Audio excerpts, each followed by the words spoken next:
very good evening to all you beautiful people. I'm going to do this because I can. Look, I've got buttons and everything. And welcome to episode 308 of the Studio Rats Q&A Live. My name's James Ivey. Apple Drew. Vinny the Axe. 40 watt Phil. They even had a rehearsal to make sure they didn't clash. Yeah, we practiced this time, y'all. That was motion picture worthy. Hey, just a thought. Oh. And I've just had a senior moment. Watched his brain live reset. I saw it happen. I had a thought, and then I completely forgot the thought. That's a senior moment, isn't it? Yeah, 100%. Wow. Congrats, Paul. Oh, Okay, yeah, you say senior moment. I have debilitating ADHD. That's been my life. Is it? Yeah. Open your mouth to talk, and whatever you were thinking of is just vanished. Completely blank screen. I mean, look on the bright side. If it was like the 11th century, 3 of us out of the 4 here would be dead already. That's true. That's a cheery thought, Vinny. Nice. Yeah. You are all very welcome along to this Wednesday night takeover of the interwebs. We are trying something new, as was promised many, many weeks ago. We're finally celebrating episode 300. 24-hour live stream. We're trying a new platform. This is Restream, and thus far, about 15 minutes ago, it was absolutely phenomenal. And then Paul changed something, even though he's going to deny absolutely to the hilt changing anything. But we're working on ways to be able to get music into the stream and all that sort of stuff. So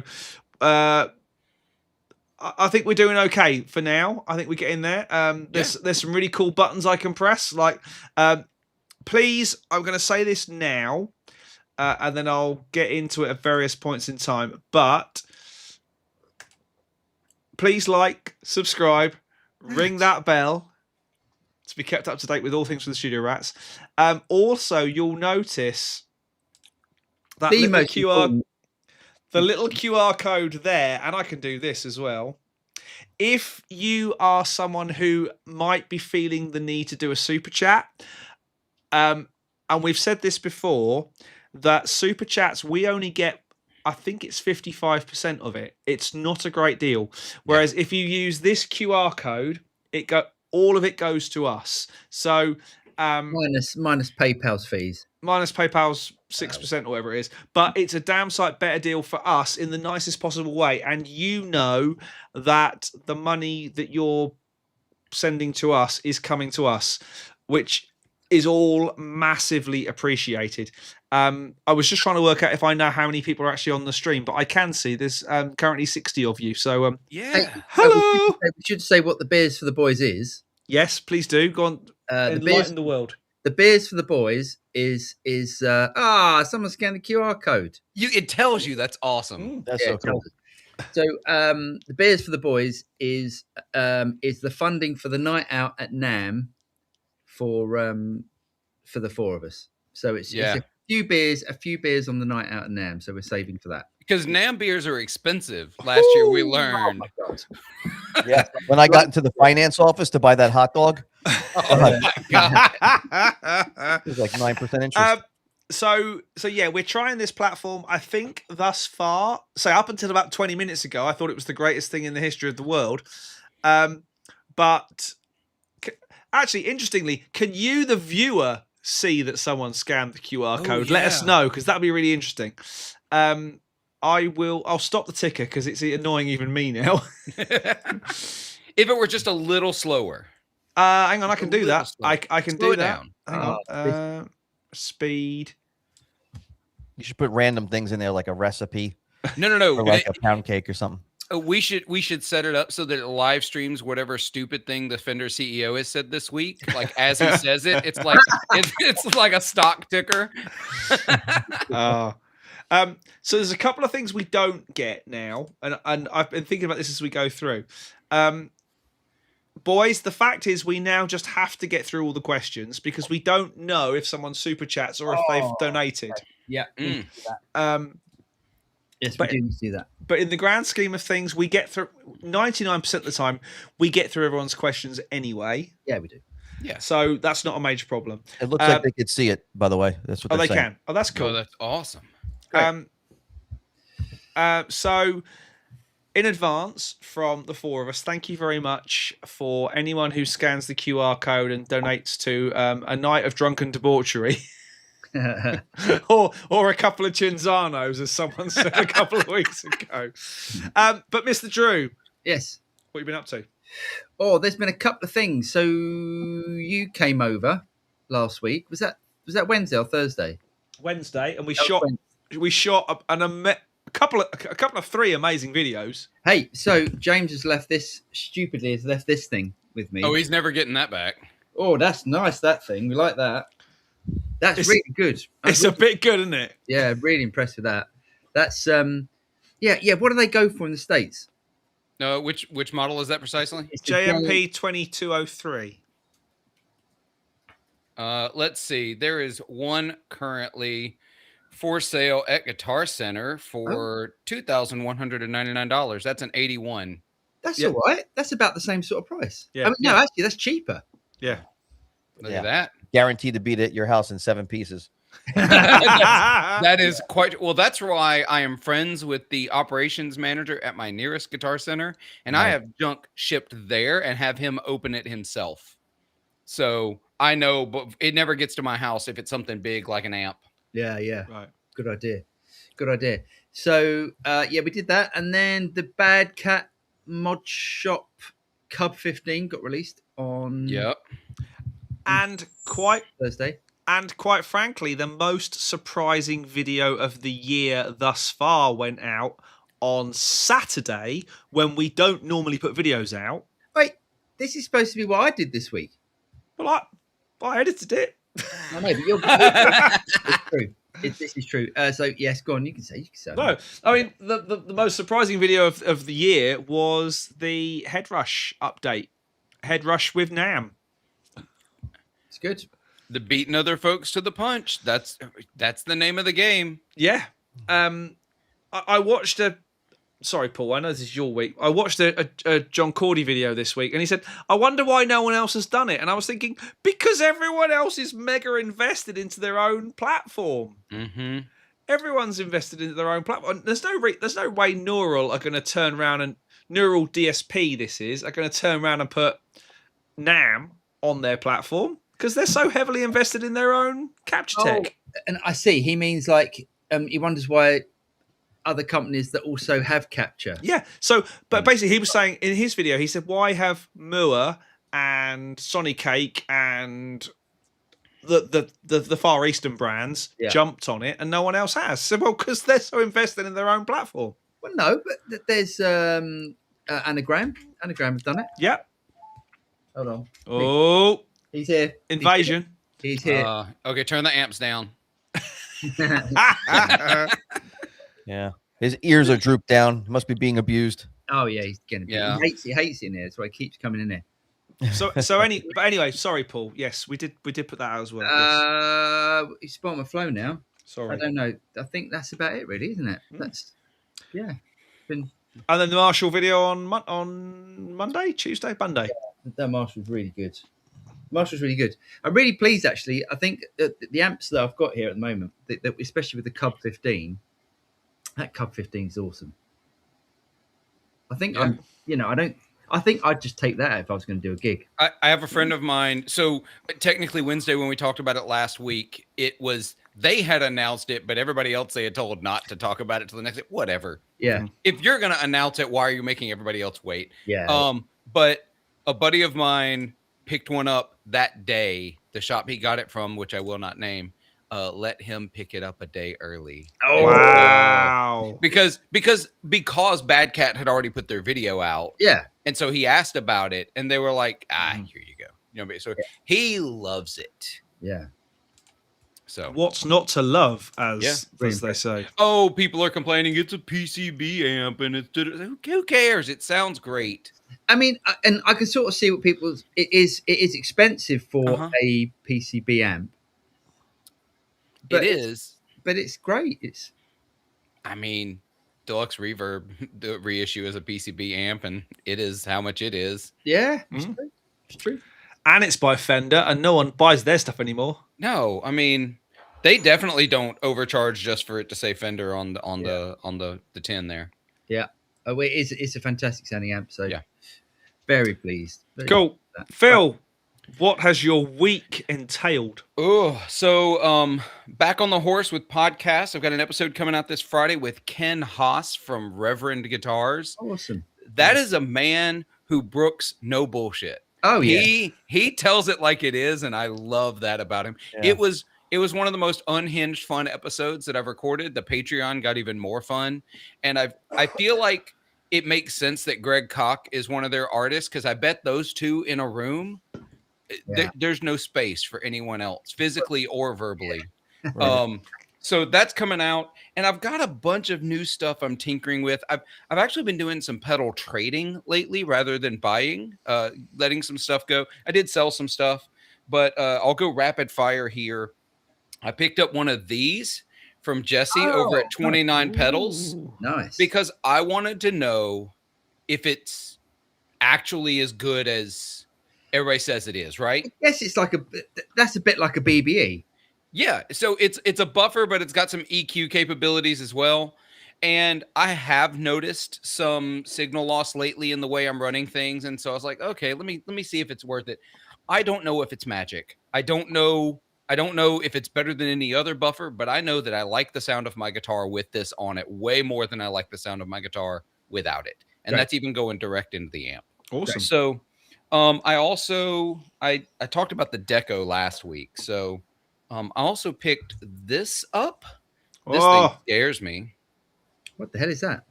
Well, I just had a seizure looking at it. Yeah. What- That is the Old Blood Noise Parting, their collaboration pedal with Emily Hopkins, the harpist. And it is like a lo-fi delay resonator, like weird machine. And I actually like it more than I thought I would. But it's very like soundscape bleep bloop, whatnot. Last thing that I want, huh? And I was going to say about Emily Hopkins. Yeah. You know, she's got a big old YouTube channel. Mm-hmm. To me, a strange person to do a collaboration with, because there aren't many harpists that do the same as what she does. Yeah, I think most of her audience is guitar players and synth players. I think that's most of her audience. She does have a harp audience. Yeah. But she, because of the way she uses effects pedals, she has a huge guitar player following. Okay. And so I've been tinkering with it, learning the ins and outs of it. This is actually my first ever Old Blood Noise Endeavors pedal. Like, I have a couple of their utility pedals, right? But never any of their actual effects. And this is like deep end of the stuff they make. So saying about guitar players and harpists and stuff, the last time I saw Steve Vai live, he had a harpist with him. Of course he did. And I want to say her name was Deborah something, but because she's American, of course, her name was Deborah. that still said Deborah. I know, but he said Deborah all the time, and he's Steve Vai. He's Steve Vai.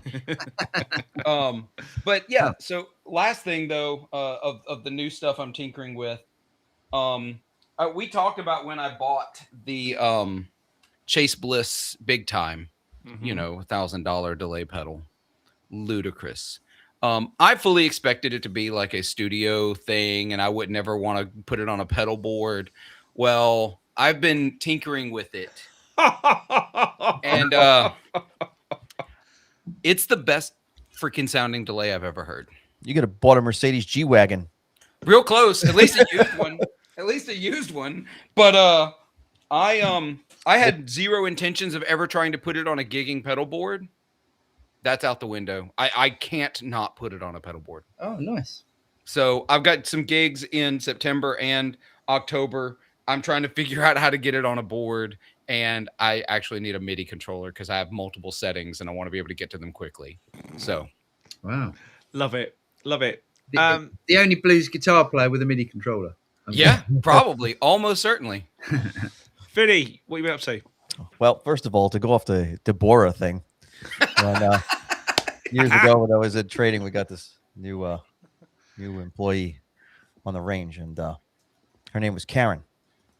So I said, Karen, I'm like, come over here and sign this paperwork, because we're giving equipment out. She's like, it's Corinne. And I went, right.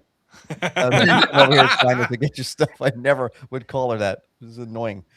What I've been up to. I cleaned out my garage. That's what I did. I cleaned out my garage, I got a dumpster and threw everything out to put my truck in, only to find out that my truck is a little bit 20 inches, a little bit too long to fit in the garage. So that was hot.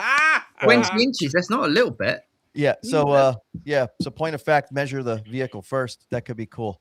Anyway, I did do something cool. I think it's cool.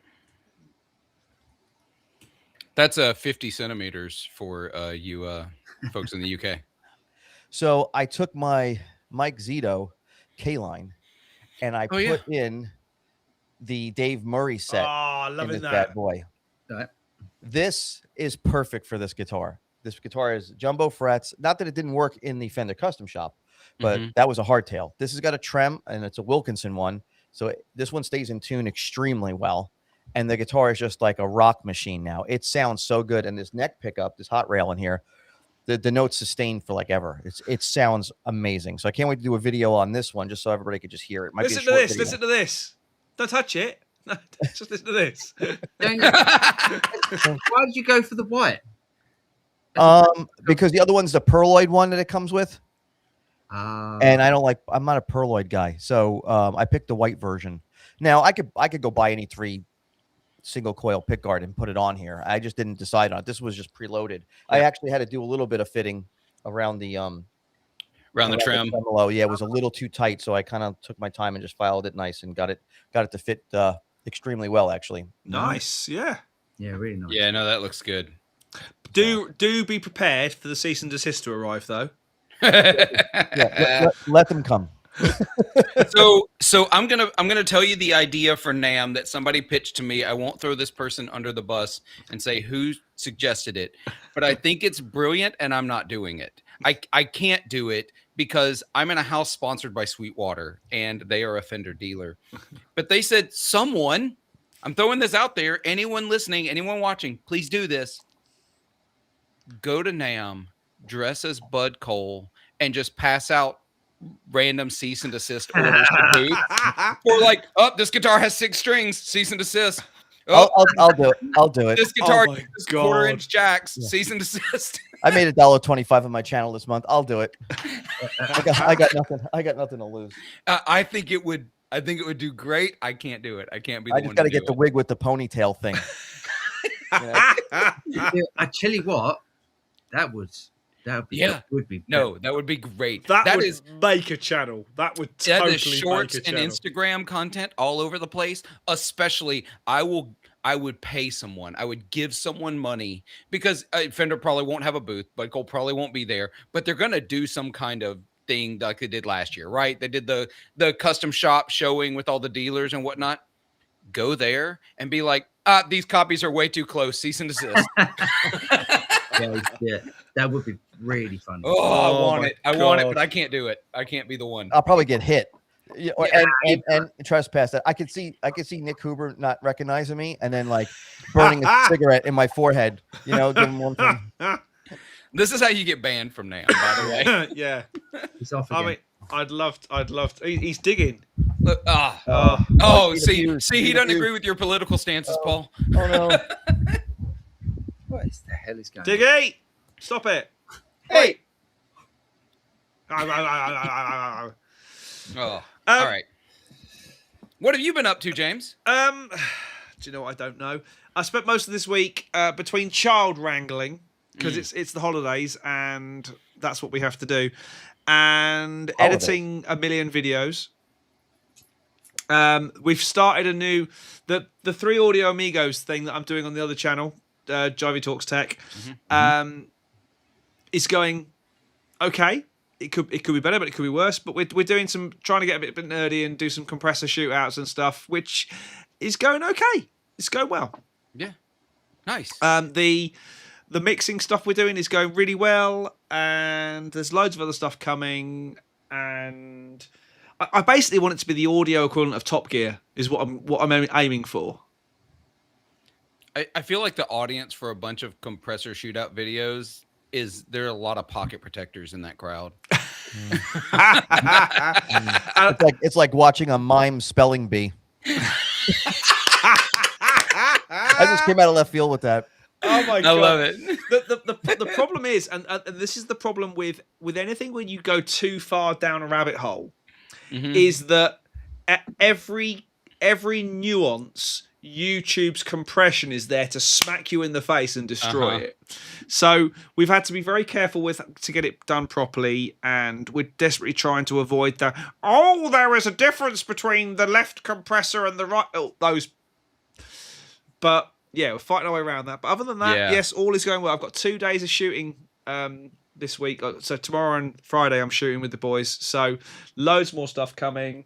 And yeah, and then Paul and I have got a video coming out tomorrow, which is quite exciting. But I have to edit that after this show. Got it. It's going to be a late night. But yeah, it is lovely to see 100 people joining us. I know we couldn't reach out and do the whole Facebook as well thing because we can only reach to 2 streams and I couldn't get Facebook to work properly. So, but please, if you are enjoying this rubbish, do please consider clicking on that there QR code. Anything you can donate to Beers for the Boys, it's a joke. All right. When I somehow fell across this thumbnail, I mean that looks like we took it at a NAMM show. That actually doesn't even look like AI. No. I mean, what does that tell you about us? DJI microphone, but I'm pretty sure that's a photo of me in my 20s. I'm pretty sure that's not AI. I'm pretty offended that it knew I was Italian and put some big bracelet on me. You know what I mean?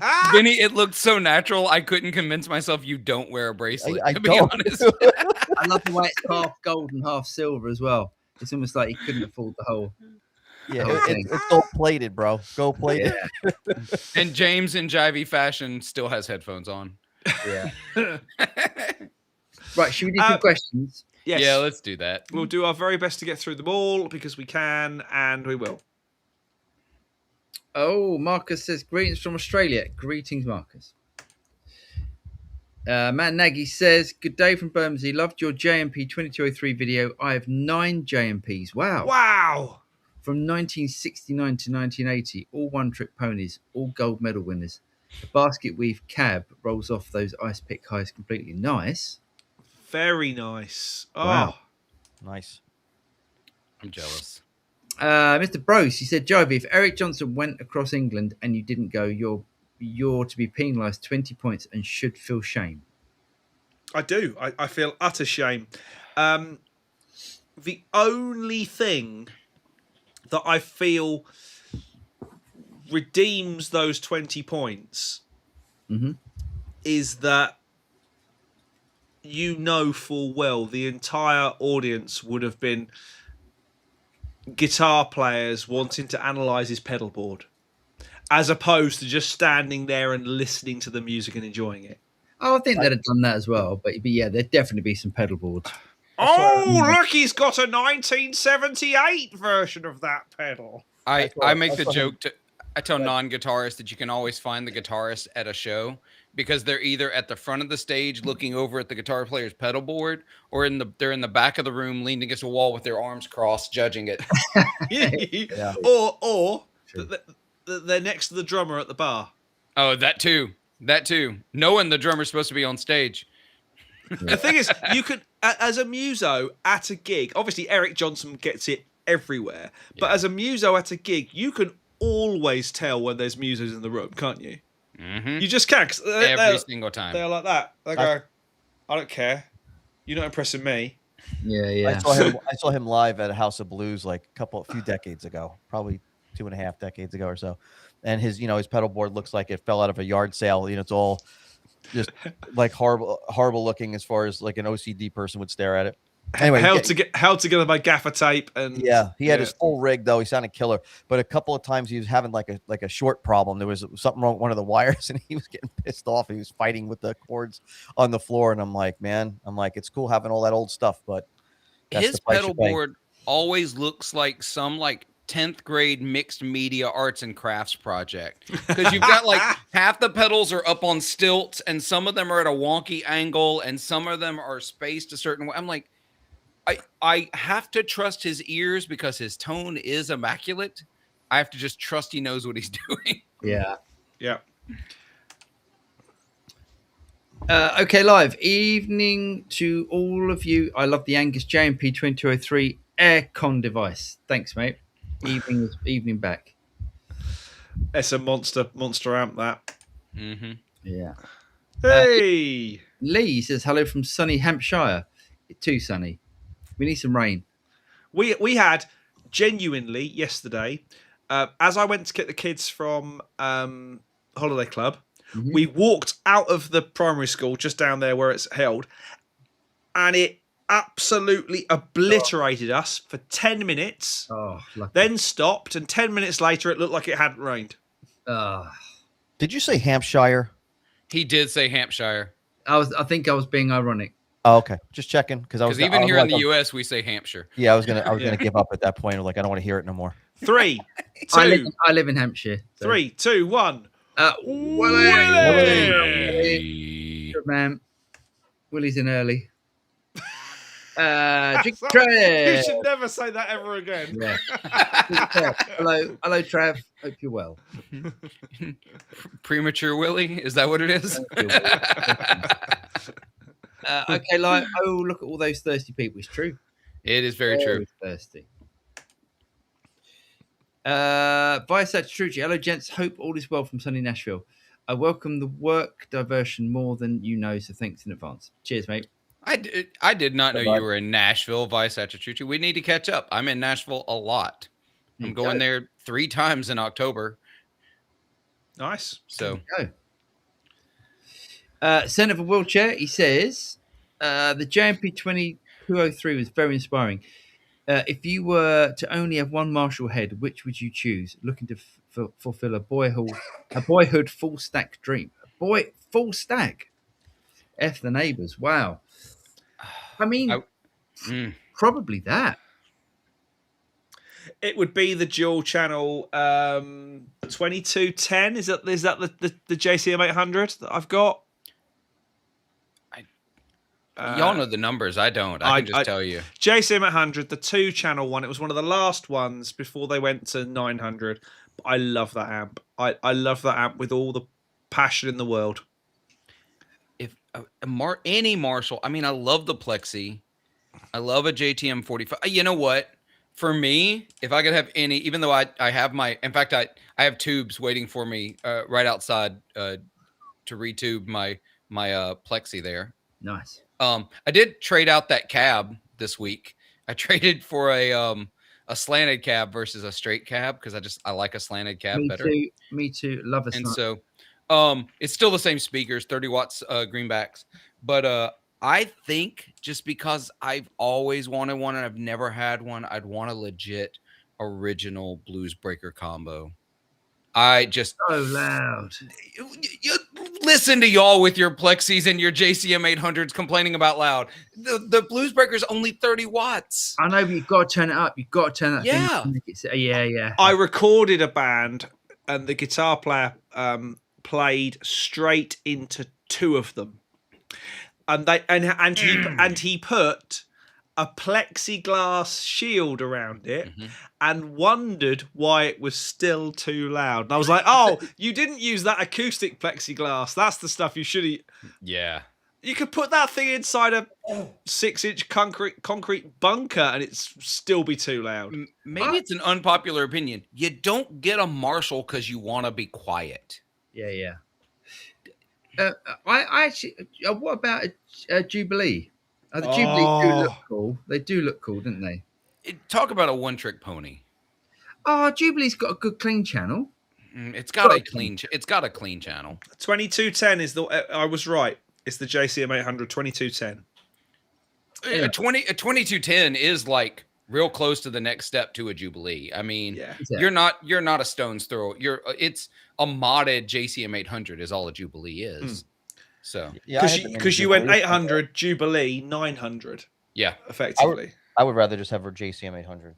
Matter of fact, I would rather have 2 of them and run them into two 12 cabs in stereo. That would be killer. No, just 2 412s. Just go 2 412s. Stop being polite about your guitar tone. Turn it up. The only thing, the only thing is Marshall have done reissues of a lot of these amps. Yeah. And I don't know if they sound as good as the old stuff. I think it might be worth having an experiment and just seeing. Yeah, that Plexi is the hand wired reissue. So I had a super bass, a 71 super bass 100-watt that I gigged with for about 6 months.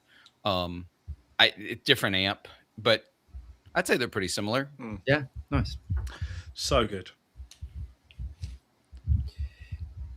Sent also says, now think of it, I could use some 4x12 cabinet recommendations as well. Get a 1960A. Yep. Just end of. Do you know find an empty one. Find an Yeah. empty one. That way you can get the speakers you like. I like the 30-watt greenbacks, which I think are only available in the hand-wired versions. That's why I hunted a hand-wired angled cab instead of just buying a 60, because I didn't want to have to buy 4 individual 30 watts. But yeah, if you can find an empty one, you can get it for a song. But the thing is, I have always said the G12T75s I hate, which are the stock ones that come in the 4x12s. Yeah. That's what's in there. And that is the best sounding 4x12 cab I've ever heard. Well, do you know what I would do, actually, if I was sent with a wheelchair pillow? I think I would, if money's not an object, I think I'd rather go and get a Friedman BE100 and a Friedman cab. And then you'll be able to run it at any level and it will still sound amazing. If you get a Marshall, you're gonna have to get an attenuator. Right. I agree with that. I definitely agree with that. Yeah. I miss my Friedman head. Yeah, Friedman's are like the ultimate Marshalls. They're fantastic. Yeah. I still. The funny thing is, though, that you and I have both, I think, been through our Dumble phase. Yeah. I think everyone has. And we've come out the other side and gone, actually, do you know what? Marshalls are still better. Blasphemy, I'm out of here. He's gone. had it. He's He's out. had enough. Okay, should we move on? Yeah, let's go. We've got a lot to get through. So, Shed Dad said, "Evening all. Enjoy your head rush vid this week. Would a Flex Prime or Core work into a 68 Vibro Champ? I have positive grid FRFR cab, thinking this would work better." Why would you want the Vibrachamp in that rig? Yeah. I think the FRFR makes the most sense. It does. Yeah. Unless you're not using the amp simulation in the board. Yeah. I would run it in FRFR. Yeah, unfortunately. So I mean, try it. Why not try it? Oh yeah, I mean, Yeah. definitely try it. But I think the sound's going to be better and more predictable in the FRFR. Yeah. Save the 68 Vibrachamp for when you want to plug in direct into a real amp and turn it up a little bit. Yeah, and enjoy it. Yeah, Yep. I agree. That's the first amp I ever played was a proper 60s champ, not a Vibrachamp. Was the first amp I was ever told to turn it down with. Nice. Yeah. A champ. You could Yeah. tell turn it down the champ. Yeah. Were you playing that bad? I was Watching it. the thing was absolutely screaming. It was Right. great. Mm-hmm. Sent says, just scanned £5 on the way. Cheers, Sent. Thank you very much. Much appreciated. Yes. Yes. Yes. I have no idea what we were talking about at that point. Yogi. All right, lads. Hope you're good. I just got accepted into a master's in guitar performance course, and I want to celebrate. Nice. Nice one. Congratulations. Well done. If you had the need to a guitar that could do a lot, where's your money going? If you had the need to. Okay. I guess we talk about like a Swiss Army knife of guitar. Yeah. Depends on how much money you want to spend. Yeah. What do you say? Where's your... Yeah, that's. I feel. Yeah. And if you want to go on the cheaper side, Yeah. I know what you're gonna do. I already know what you pull out. Yep. I'm telling you what, man, for the price of this thing, maybe this is just a weird one. You can get so many sounds that is the combinations are endless, and the pickups sound fantastic. These are Seymour Duncan Hyperions made for this guitar. This thing stays in tune and it sounds amazing. It's stainless steel frets. And you could probably pick them up for like 800 used, maybe 1,000 used or something like that. I mean, I don't know. I'm still in. I haven't. Let's put it this way. I've been through 400 something guitars. I haven't got rid of this yet. That must say something. Yeah. I've seen Yogi's guitar collection though. I'm gonna stick with this. Oh, okay. Yeah, I don't know him, so Yeah. My gigging Swiss Army knife guitar for years was my Eggle. Yeah. Because the coil taps and everything it didn't give me a Strat sound or a Les Paul sound. It gave me close enough to both. Yeah. That's why I say this one. You got the trim, you got the coil taps, you got humbuckers when you want them. Yeah. It doesn't mimic anything directly, but it can get near a lot of things. Yeah. And the funny thing was at the time, many and various people said, yeah, if you want more Les Paul than Strat, go PRS. If you want more Strat than Les Paul, the Eggle's the way forward. Yeah. And whether you agree with that or are up for a fight, Eggle was free. So what's not to love?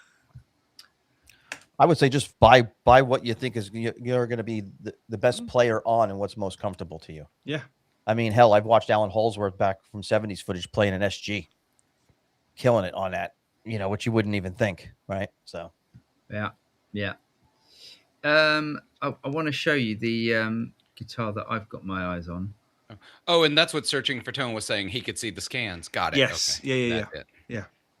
Okay. Yeah. We go back. I'll do. All right. Later on. All right. But next, Nikon evening rats from a sunny holiday resort in Chalkidiki, Greece. The sea is lovely, very nice, Nice. Very lovely. Jealous. very nice. Yeah. A bed of plume. He said he got himself a 12-string electric by Eastwood. They typically buy discontinued designs and launch them back. Satisfied with the quality sounds exactly like the Gretsch for almost half the price. Very nice.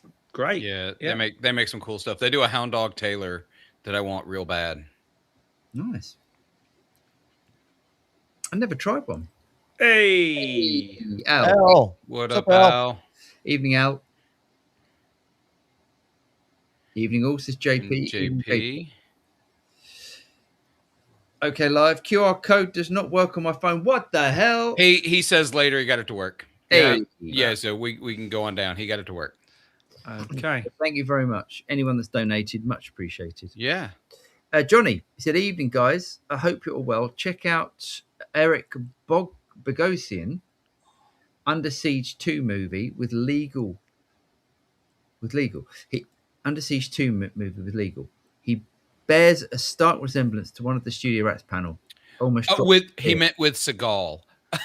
Whew, I had to work to figure that one out.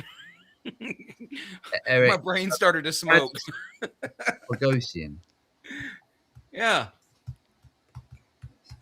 I remember Under Siege 1 because it had Eric Herleniak in it, and that was a reason to watch that movie. Or sorry, she was a reason to watch that movie. Yeah, that was the broad that jumped out of the cake, right? That's the one, yeah. Yeah. Not just me then. Oh, yeah. He does. Yeah, I get it. I'm just trying to find a picture where he looks more like. Oh, I get it. Yeah. Go on, share the love.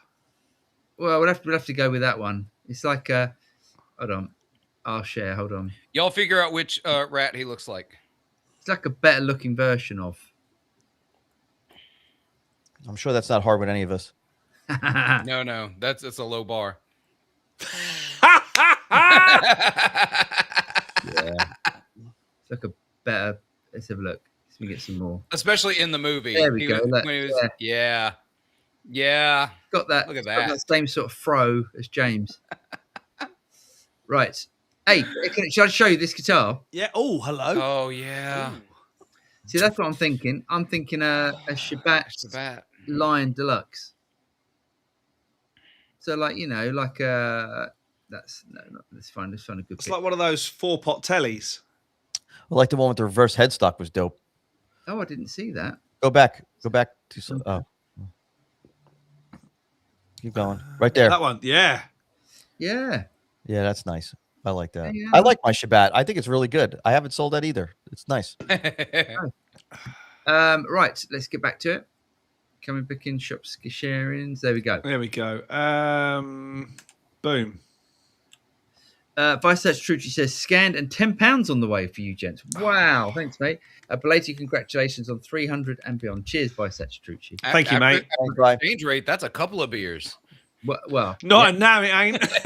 That's true. That's true. true. Help. Thank you. You might get a burger at In and Out, but that's about it. I doubt that too. It covers Yeah. the napkin under the beer. Yeah. We'll raise Thank you. a glass. We'll raise a glass to you, sir. Thank you. Blind Man Gary. Hello. I changed my pickups in my Sia. Do you think that's a sir? Maybe. Sire. Sire. Sire. Sire. Okay. How's Maybe. Sire spelled? How's Sire? SIRE. So, from standard pickups to the offender twisted telly pickups, and it's amazing. Also, my cat just knocked a whole cup of coffee everywhere. Ah, They bloody, do that. bloody. Blind Man Gary, I have to ask, are you using speech to text? Yeah. Because that would definitely be how it would do sire. Yes. If you have an accent, and offender instead of fender. Yes. Yeah. Oh, I see. Yes, of course. Yeah. And telly, because your phone has no idea what TELE is. No. And also, I want to know how does he know that the cat's knocked over the whole cup of coffee, and how does he clean it up? Because he's currently wearing the rest of the cup of Yeah. coffee. Oh, Yeah, I see. Oh, Blind Man Gary, man, that's bless you. iPhone 12. Yeah, he was having trouble getting Yeah. his QR code to work. Let's see. However, I'm not sure what a green one means, but It's a Yogi. membership. Gifted Ah. one membership level. Yeah, everyone shouts, cheers, Yogi. thank you, mate. Yogi, And shout out. Search for Tone. He received it. Membership gift, level 1 shout outs. Nice. Cheers, Searching for Tone. well, there we go. It works. Walrus. He said, I've recently turned the hose. Returned. Oh, The Jose and kept my B50. The B50 can get really close to the Jose sound and offers more gain. Not exactly the same feel on mids, but close enough for me.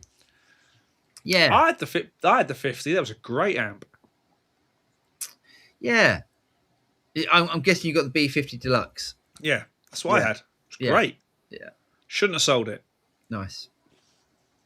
Too many Can't knobs. keep everything. Too Can't many keep knobs. everything. I just prefer. I know it's ridiculous, but I prefer the look of the B. I like the look of the B100. I think it just looks perfect. B100 Deluxe has got too many knobs on it. And we all know it's all about how things look. Agreed. It's not, as long as it's not about too many knobs. Yeah. Because we're screwed. Fran, Phil, you knew last week something was dropping about NAM AT merging into other platforms. I'm only interested with a possible ToneX merge. Can't say. I can't Oh, say. you know something else? No, another thing that I told y'all last week that we can't say, but I'm definitely not saying that an Italian guitar shop leaked it. Oh yeah, but he's asking about an A2 merging into that feature, into that product. Into other, that Phil, if you say I can't say any more times, I'll start calling you Henning. Listen, I'm not saying for the sake of you guys, not me. I can say whatever the hell I want, but this is your channel. I'm doing this for you. I don't care. I don't have an embargo or an NDA. Right. Yeah, but we don't know. You don't know for sure. We don't know 100% for sure, but I would speculate highly. What about NAM A2 merging? Being in the thing we couldn't say last week. Interesting. At least that is the scuttlebutt.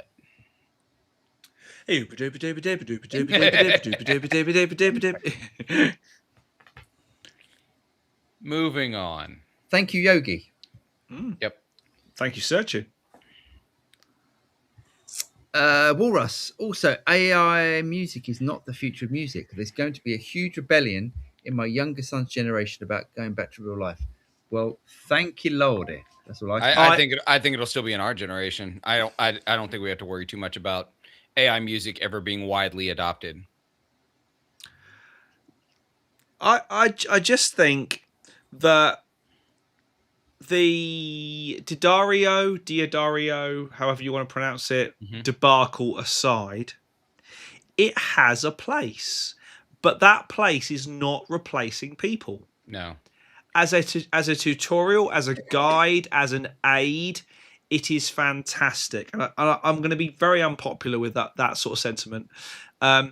Companies like Isotope were employing what they refer to as machine learning 10 years ago, more than that.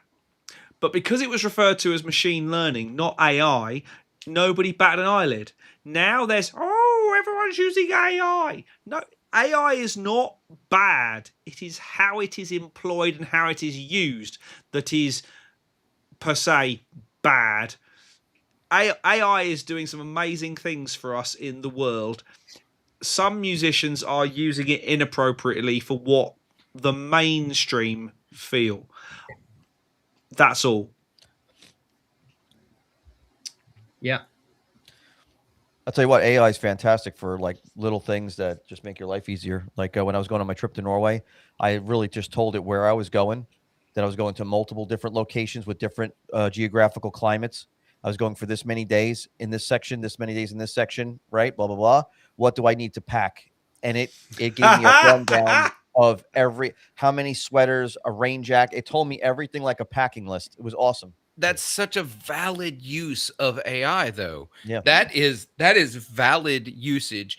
Whereas I also see it in an educational context. And before anybody throws things at their screen, could you imagine you've got a guitarist you're teaching and they really want to learn, I don't know, they want to learn Phrygian dominant, right?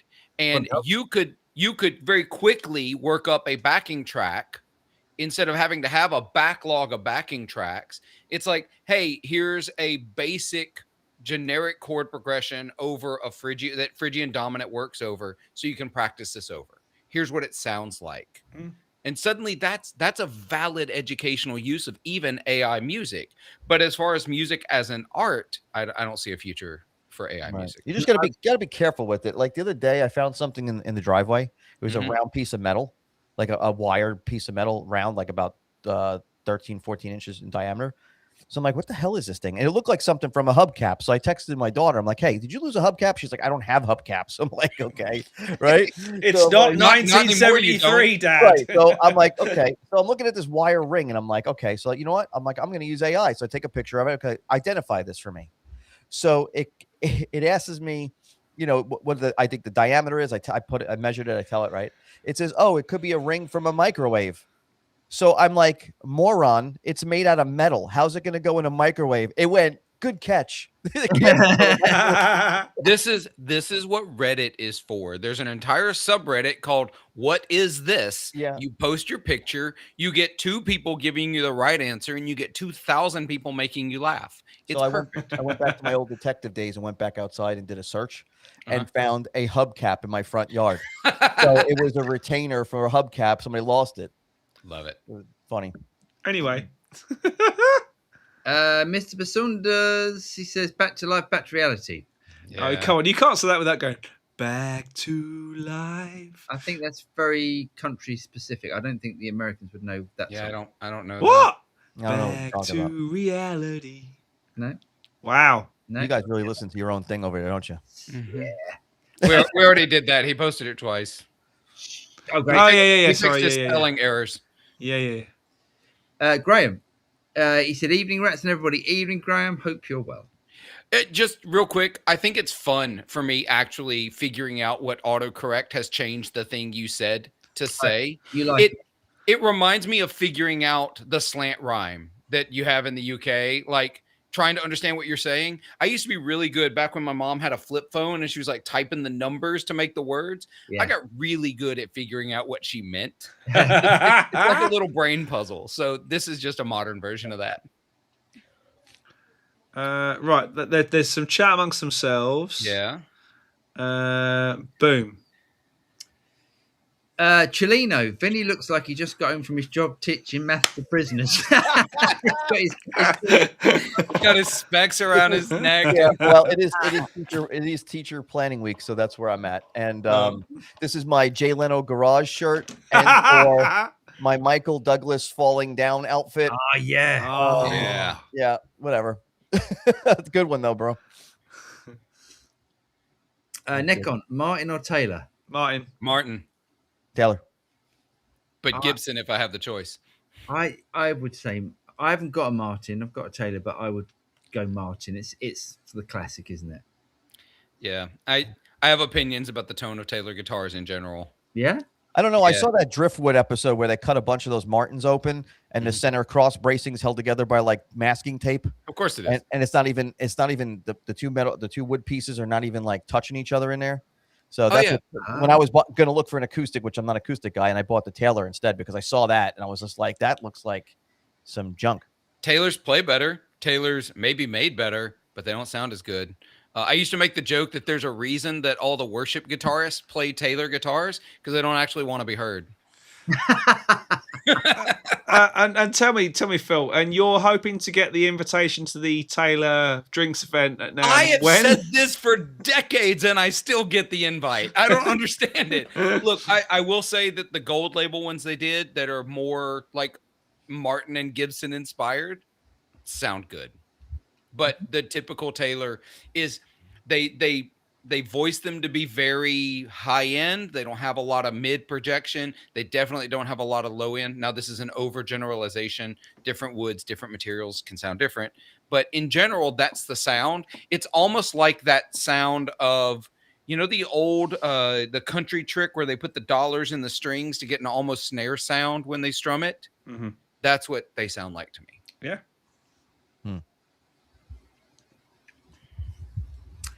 I bought a Player 2 Cub 18 months ago. Great amp, but couldn't help wonder. Just picked up the Cub 5 and it's a great upgrade, although sacrificing some versatility. Yeah, the Cub 5 sounds brilliant, although it's not as gainy as the earlier Cubs, I would say. The Cub 5 is definitely a cleaner amplifier. I think Phil would probably like it because if he's used to his 2 rocks and stuff. Yeah. Yeah, it's great. Yeah. Great amp. Fram, can't believe the speed of Headrush implementation NAMM Tone 3000.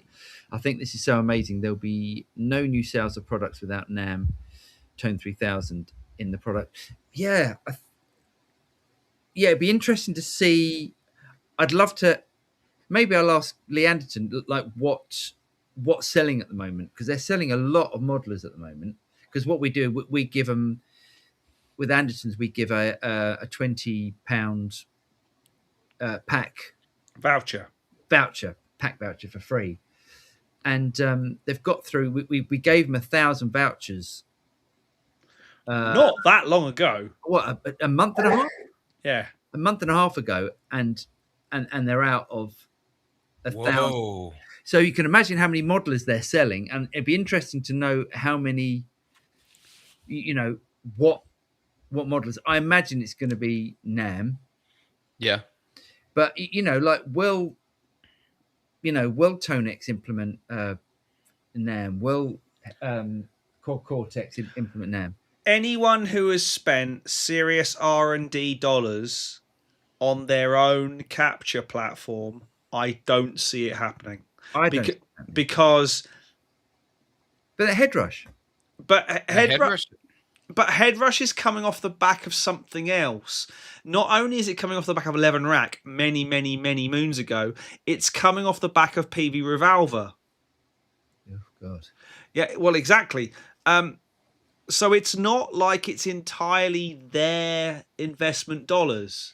And obviously, you know, in music are a umbrella company. You know, they own lots of different brands, but they do allow those brands to operate as autonomously to a certain extent. You know, you haven't got the same marketing team for Marantz as you have for Headrush, say. Okay. So they do allow those brands to be fairly autonomous. So it makes sense for a company like Headrush, where their own capture tech is fairly new as well. Whereas I don't see someone like Kemper, who have invested gazillions in years of development of Kemper 1 and then Kemper 2, to now go, hold up, boys, let's ditch it for a NAM A2. Yeah. The sensible company to jump to NAM A2 is the one company that Paul and I don't think will ever do it. Fractal. Yeah. Because they haven't got capture tech. Yeah. I can't speak for them. I don't know that they have a mind for it. Like, not that they couldn't do it, but like, I don't think they have the taste for getting into it. Maybe they will. The guys that I've spoken to at Fractal say that they believe that that models are better than capture, and in effect they're right. Yeah, because it's it's more elegant. The coding is more elegant, and it can be reactive. It can be programmed to be reactive as opposed to a static. And all I will say is that Line 6 said the exact same thing to me about the Helix. Ah, there we go. Yeah. They said they prefer models to the capture tech, but look what they're doing. Yeah. Now, the interesting one, and Paul and I were absolutely blown away by it as a capture platform, was the 2 Notes. Yeah, it's really good. Now, and they're doing something a little bit more like Headrush did with the Super Clone, where you can basically capture different settings on the same amp and have them as part of the same capture. So instead of having having to patch between different captures, you have one state, the amp in one state, but all the pots and everything work as you'd expect them to on the real amp. I think that is really cool. And if 2 Notes make hardware, so why couldn't 2 Notes make a 2 Notes player? And thinking like that, don't you like the only thing about NAM is the amount of crap that's out there. Yeah. There are millions of crap captures. There's a lot of noise. Yeah, yes, there's a lot of noise. If you think about Tonex, if you want to ignore all the crap that people create, and there's going to be some good stuff as well on that, but if you want to, what you can do, you can go, even if you just go into the Tonex collections, things like their Dumble, things like their Marshall collection, mm-hmm. all the Tone Partner stuff. It's all good. Yeah. But their stuff is even if we're just talking about that, it's exceptional. Like the Brown panel stuff is brilliant. Yeah, the Satriani pack is incredible. Yeah, nice. Okay, let's move on because we've got lots to go through. And there's more on this later, so we're going to revisit it. So I'm scrolling through, like, finding highlights. Oh, well done. Mike Alamate, he said, join the Headrush gang with a core. Nice. Enormous fun. My first foray into modelling. Good timing. He's letting his cock amp go. Nice. Can you drive, Paul, just for a second? Am I allowed to? Let me see if I think can. You are. I'm just trying to find where we are. I can't find where we are, James. Hold on. Yeah, because we don't have time stamps. Mike Acton's one's is the. I think Greg Koch let his cock amps go too. Mm-hmm. So he's done playing. Yep. Greg's not playing his signature anymore. Nope. He's not. No, he's playing Tone King Imperials. Yep. Oh, I can't drive, James. All right. Well, I've got to pop out just for a second. So. Okay. Well, shall I do the news? While you go. Yeah. Okay. Let's do the. I like the Royalist, man. Yes. I would love to have one of those. So good. I want a Tone King amp from before Mark Bartel got rid of them, sold them, when Mark was still at the company. I had one. James has left us, and we can't. Oh, and you can't share. I used to run 2 Gremlins in a wet dry rig. That was really cool. Oh, that would be good. That was cool. I tell you what we can do. Though. We can't see the messages. You can't see the messages on the screen, but we can scroll down. Yeah. Okay, so Tim Hopkins, 3810 said, "Evening all. Just grabbed the Helix Stadium native software. Oh yeah, nice. What's your favorite rock proxy clones that you have, in your opinion?"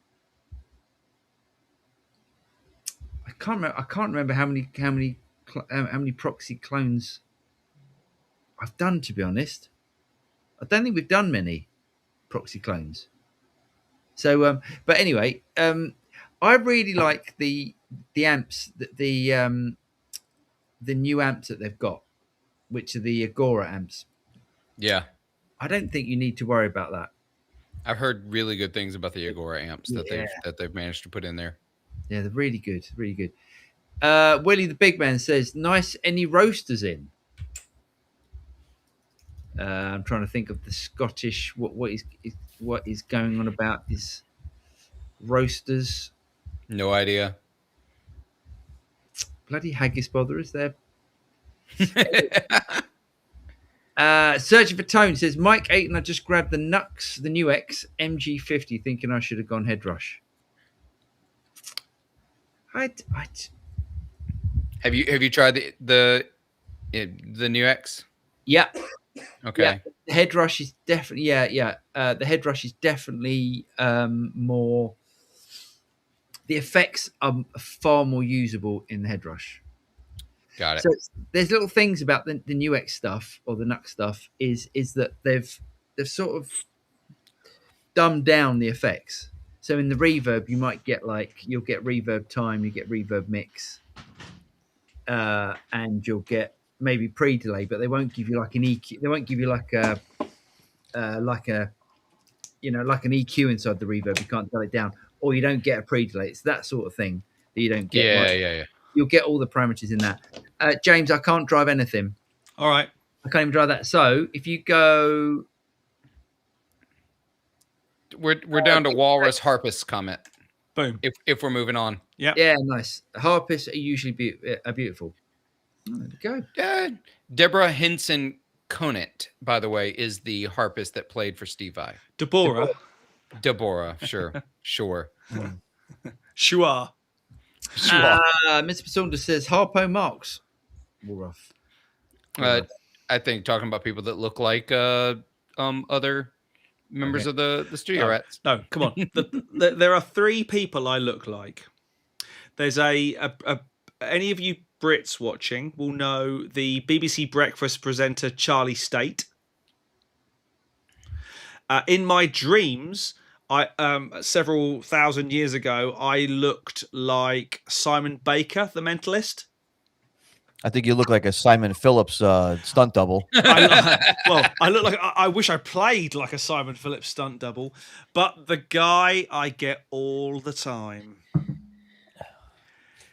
is Gene Wilder. Yeah, I could see. Yeah, I could see that. You're like they're like all of them, including Gene Wilder, are like a better looking version of you. Well, yeah, because they're all actors who do this. You know, they look for a living. They have a look. Gene Wilder's definitely wasn't a good looker, but anyway, still more handsome. Oh, he had a charisma. Come on, he absolutely had a charisma. Right. Boom. By the way, James, Willie the Big Man said, "Any roasters in? Any idea?" Roasters. I can't think what. I'm trying to think of his Scottish. Roasters. No idea. No. Okay. At this point, I am going to say this though. Please, ladies and gentlemen, if you fancy it, click on there for me. That'd be fantastic. And very thirsty at Nam. Yeah. And also, please do. There you go. Let that run. Let the like and subscribe run for a bit. Yeah, I will do for a bit, and then we'll get back into chattage. We didn't get to that one, did we? No. I will tell you, because you're going to get to this later. Willie was asking about a gig that Graham did. All right. That was the Any Roasters in. Right. Oh, okay. Fram just bought an SDP rail for a humbucker. Bride only guitar project. Bridge only project. Bridge only. Thank you. I love P90s. Hope this one shines. Nice. Cool. Yeah, I would get the. There's a little ring that you can get that goes a mounting ring that goes around there and has a selector on there, so you could select the P90 to humbucker to single coil on there. So if you get bored, you can kind of switch it. It's like a little dip switch, like an electronic dip switch, that you could change it, and you could do that in the wiring. That's pretty cool, and you don't have to open up anything to deal with that. It's right on the outside of the ring. I would look into that. It's made by Seymour Duncan. Cool. Is that on the humbucker? Is that's a humbucker sized? Yeah, it's a humbucker sized ring, and that P rail goes in there, and you can. It's pretty much a combination. So you can make it sound like a P90, you can make it sound like a humbucker, or I think a single coil.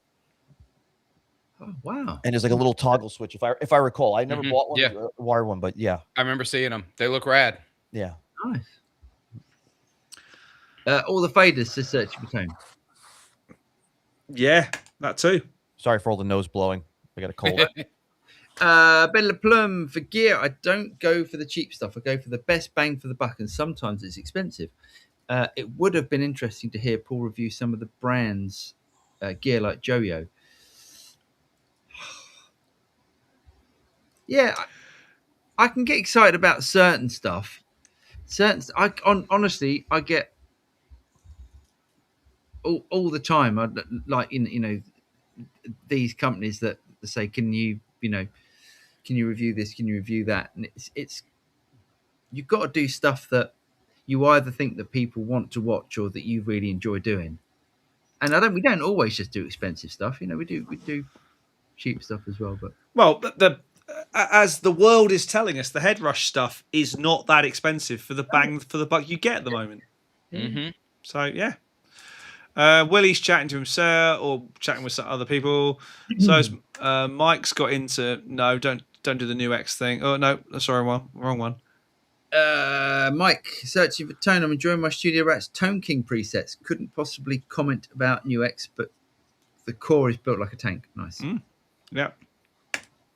Have you got the core? Is that the one you've got? Yeah. Nice. Parting looks like a great pedal. Have you seen the MXR textures that came out this week? Like a more user-friendly CBA Mood. I did. It looks rad. I have the Mood. I like it a lot. The things it does, I liked a little more. Nice. Okay. It's just because, don't get me wrong, I see a use for the textures, definitely, but I don't use the Mood for that. I like the fact that it's listening and captures part of what you're playing, and I'm incorporating it in my rig as a way for music not to stop between songs. So it latches on and just kind of lingers, and then we can swap songs. It's a nice way of keeping the music going. Other people use it for other things. It's a really useful tool. I think it's probably the most useful pedal in the Chase Bliss lineup that nobody that takes a little bit to understand. Okay. I think it's the most useful. That isn't like, oh, it's the Brothers AM Overdrive. You know what I mean? Obviously, that's a hella useful pedal, but yeah. Okay Live, it finally worked with Apple Pay. Cheers. Okay Live, very kind. Search for tone. Nux is what they're talking amongst themselves. Yeah. Athers or Athers, on the topic of strats, what happened to the Shabbat? Your one. Yeah. My Shabbat. It went. I mean, it was all part of the searching for the perfect super strat, and I do think it was perfect. I just wasn't picking it up as much as the Friedman. yeah, it just didn't win. Yeah, That's the truth, isn't it? yeah, it won at the time, but I think I preferred the Friedman this week. I'm sure some people expected, Paul, you to get to the end of that and there'd just be a wall of super strats in your studio because you kept them all. Yeah.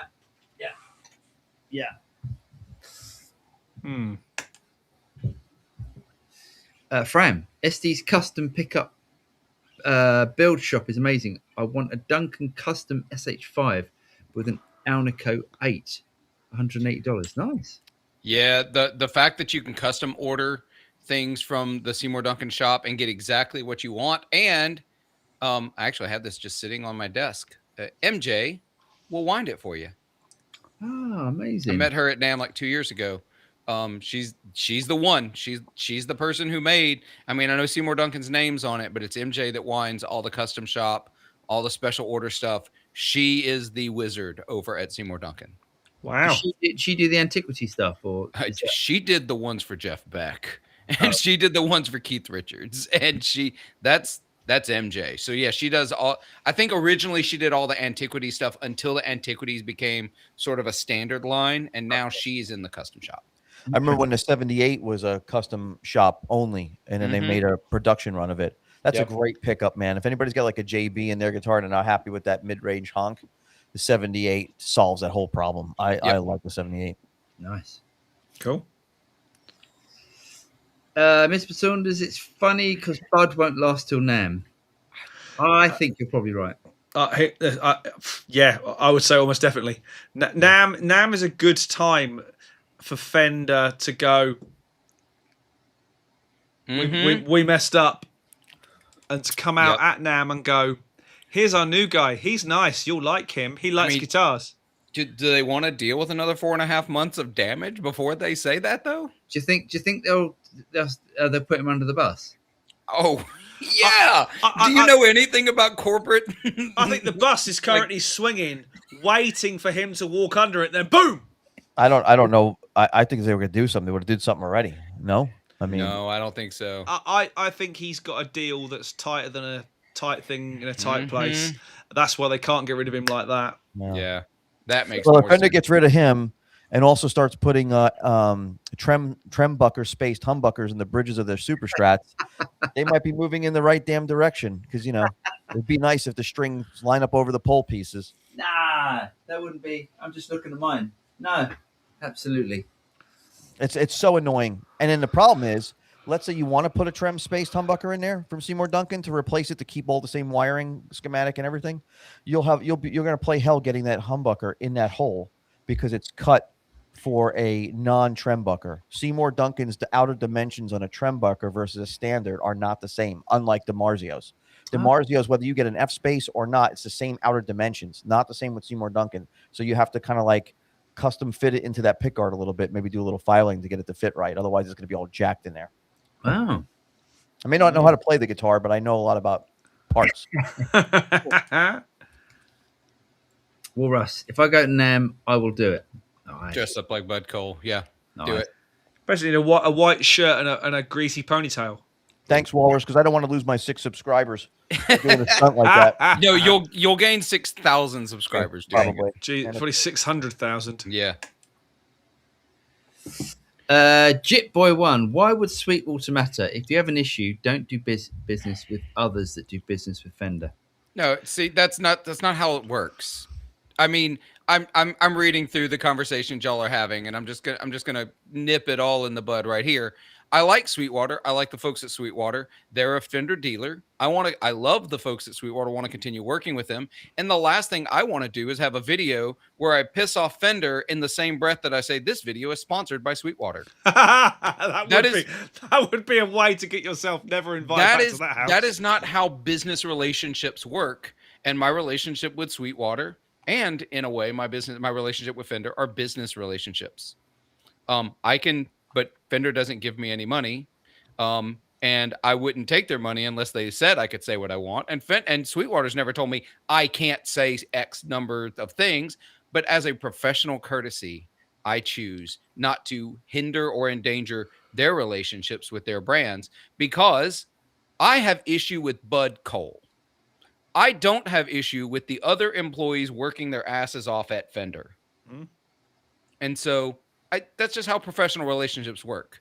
I make a lot of bold, hard and fast statements. I don't mean most of them. There's nuance that we're having fun with it, especially in a live stream like this. Like me saying Taylor guitars. I can't stand them. I've played some Taylor guitars that I actually thought sounded really, really good. But, I have opinions and we say them hard and fast.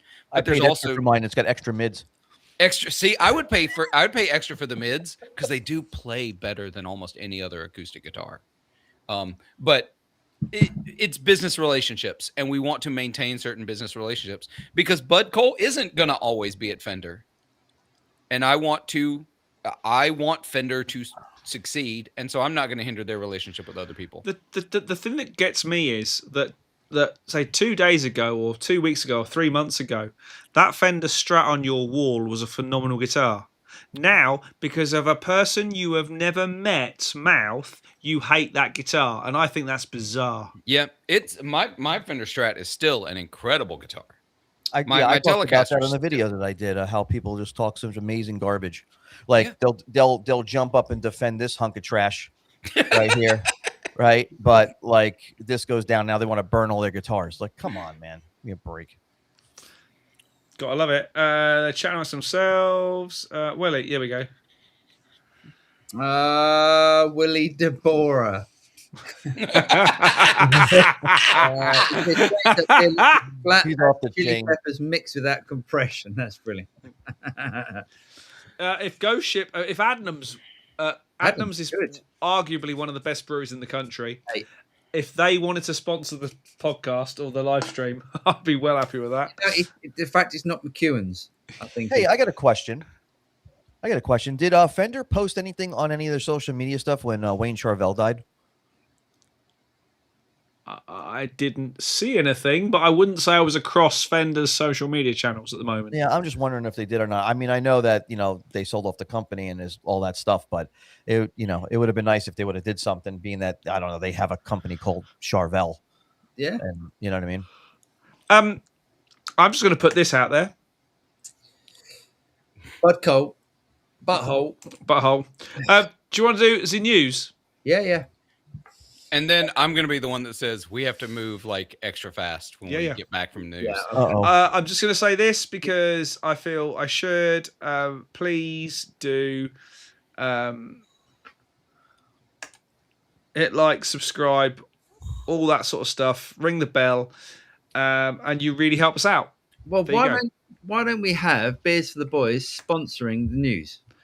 Do There you you go. Do you mean Beers for the Boys sponsoring the news? There we go. Right. Okay, we're there. The news. We're in. Are we in?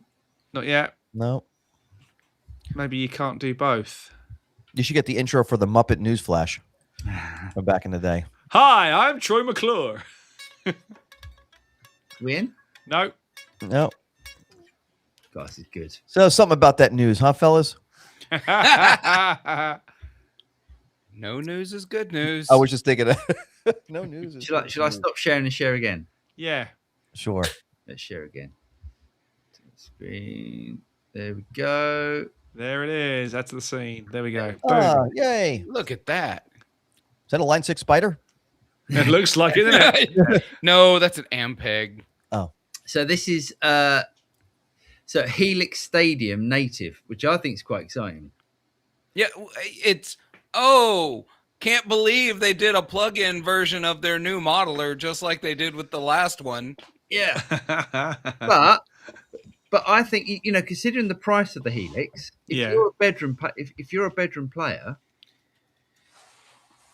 I don't think this is bad. I mean, I'm guessing it's got everything. It's got everything. Internet. Yes. Well, there's 3 versions. There's the free version, there's a paid level, and then there's like the full version. Right. And you get a discount if you own the hardware, which is cool. Yeah. I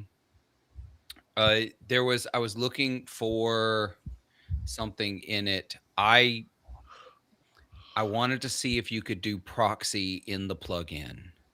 I think you can. If you can do proxy, cab IR and proxy clone loading. It doesn't say you can make proxy clones. No. Because that would have been apparently, I don't know if they're planning to introduce that, but I guess they're leaving that to the hardware. If you could do that though with the software, that would have been pretty cool. That would have been the only other software competitor to Tonex, I think. Yeah, you probably. Headrush could do it. Oh, Headrush software can do it? Yeah. Okay. And actually, well, the 2 notes, but that's not hardware as well. But yeah, do that in there. Yeah, nice. So, but I think that's quite good. I think it's quite expensive, isn't it? From what I remember. Well, yeah. So was the old one version as well. Okay, I think it's like $300 or something. That's what the old version was $300 or 200, and then but you could get discounts. Like when I bought it, so I think it was 300 if you own the hardware, the old version. This is not the current. This is the old native.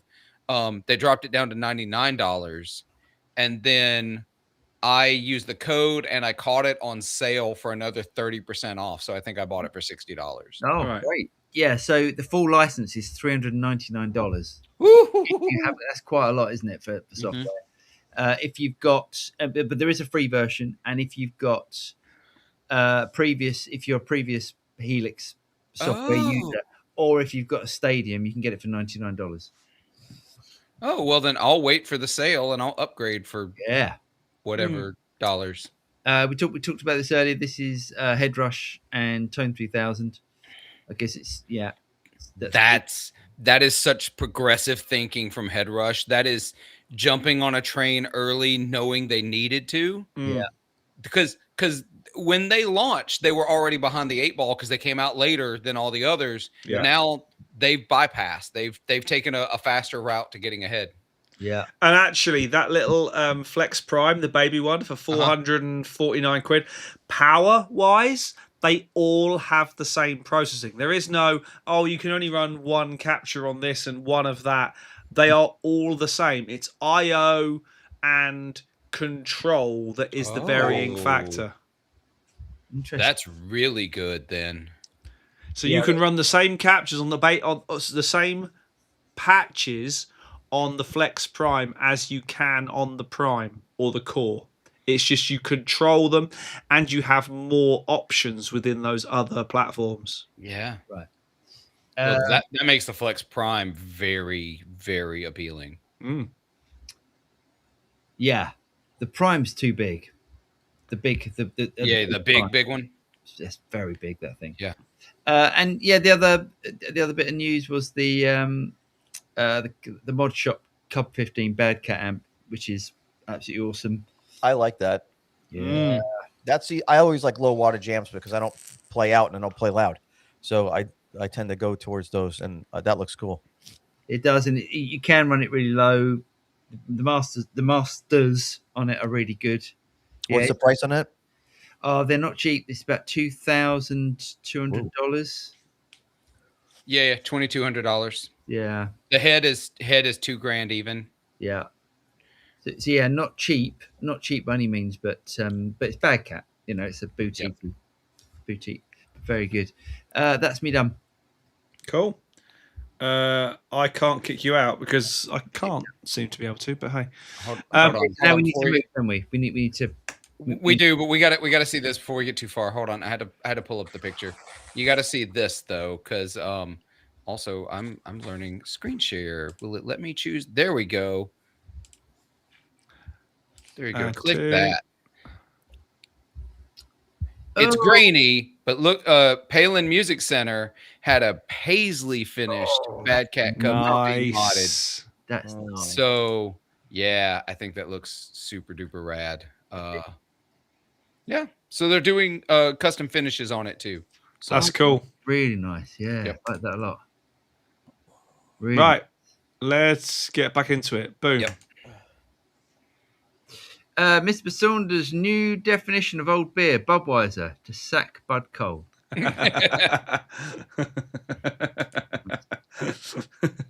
Jet Boy, Bud Cole has bosses. He is still there and is approved by higher ups.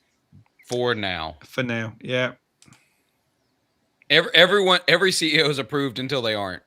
Yeah. Mr. Anderson, Jivey just took a shot of Malort in that thumbnail. What's Malort?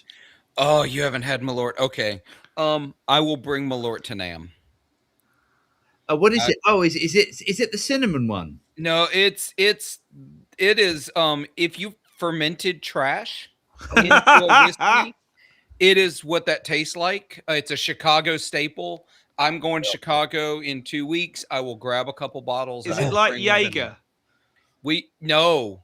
Oh, Jaeger tastes like cotton candy and hopes and dreams compared to Malort. I'll bring it. We will live stream us drinking Malort. Oh, Sounds like liquid Marmite. You know what? Beers for the boys. We get enough money. We will live stream drinking Malort. Malort for the boys. Malort Oh. for the boys. God, it sounds revolting.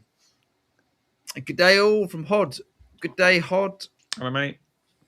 Rack Revival. Hi, guys. Really excited about the new Helix Stadium native. That's not Rack, though, is it, Rack Revival? So Yeah, they cool. haven't released the Helix Stadium rack yet. Yeah, I'd like that. So cool. They're doing a free intro version too. Yes, it's great, isn't it? Yeah. Really exciting stuff. Mike says Eric Johnson's pedalboard is a bag of wires from 1958 and a few batteries. So old school and low tech. Yeah. Yep. Yeah. My favorite pedal board he ever had was when he had all the Ernie Ball volume pedals Yeah. to each pedal so he could blend them into his signal. No. really? Yes. And blend in different amps. It was like 10 Ernie Ball volume pedals. God. I love when he talked about how he could hear the difference in a pedal with a different battery. I brand. think he can. He probably can. I think it's crazy. Jitboy, Eric is using Quad Cortex, experimenting. John Mayer has been using Fractal for years. I think John Mayer's gone over to Quad Cortex as well. He's John Mayer's also used Fractal, Quad Cortex. Yeah. Then he goes back to his amps. Eric has used the Fender Tone Master. He's been playing a lot of 2-Rock amps lately. They're all always playing stuff. Yeah. I'm still, you know what? I'll say it again. I'm still happy with my Quad Cortex. Mm. You know, for me jumping into multi effects after all these years, I like it. Yeah, it's brilliant. Search for tone, profile 2 pedals, and use an amp. Yeah. You can do that. Yeah, absolutely. JP, I enjoyed Eric Johnson in Home Firth very much, but 2 takeaways. Not all the crowd were guitarists. Secondly, he is human. There were odd misfretted bum notes. A beat very rare, though. Mhm. Well, he's getting older too. Yeah. You know? Yep.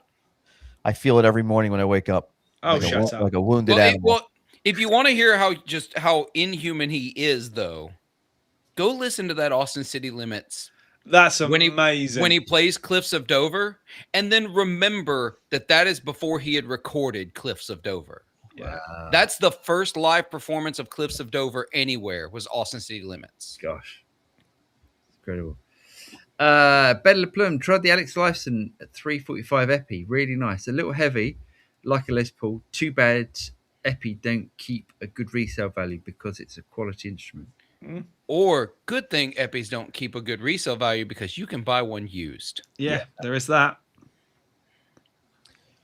Jitboy, nice. I run Kemper through JVM heads in stereo. I play with Patrick Johansson from Malmsteen and Dave Spitz from Sabbath, and we go out on tour next year. Very nice. What? I was going to That's ask. I was going to ask Chip because I've seen his channel.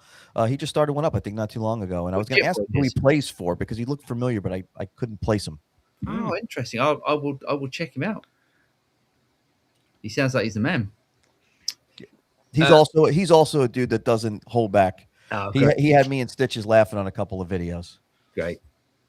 At Rat Revival, also found a little mum and pop store near my work. Bought some strings and maintenance stuff.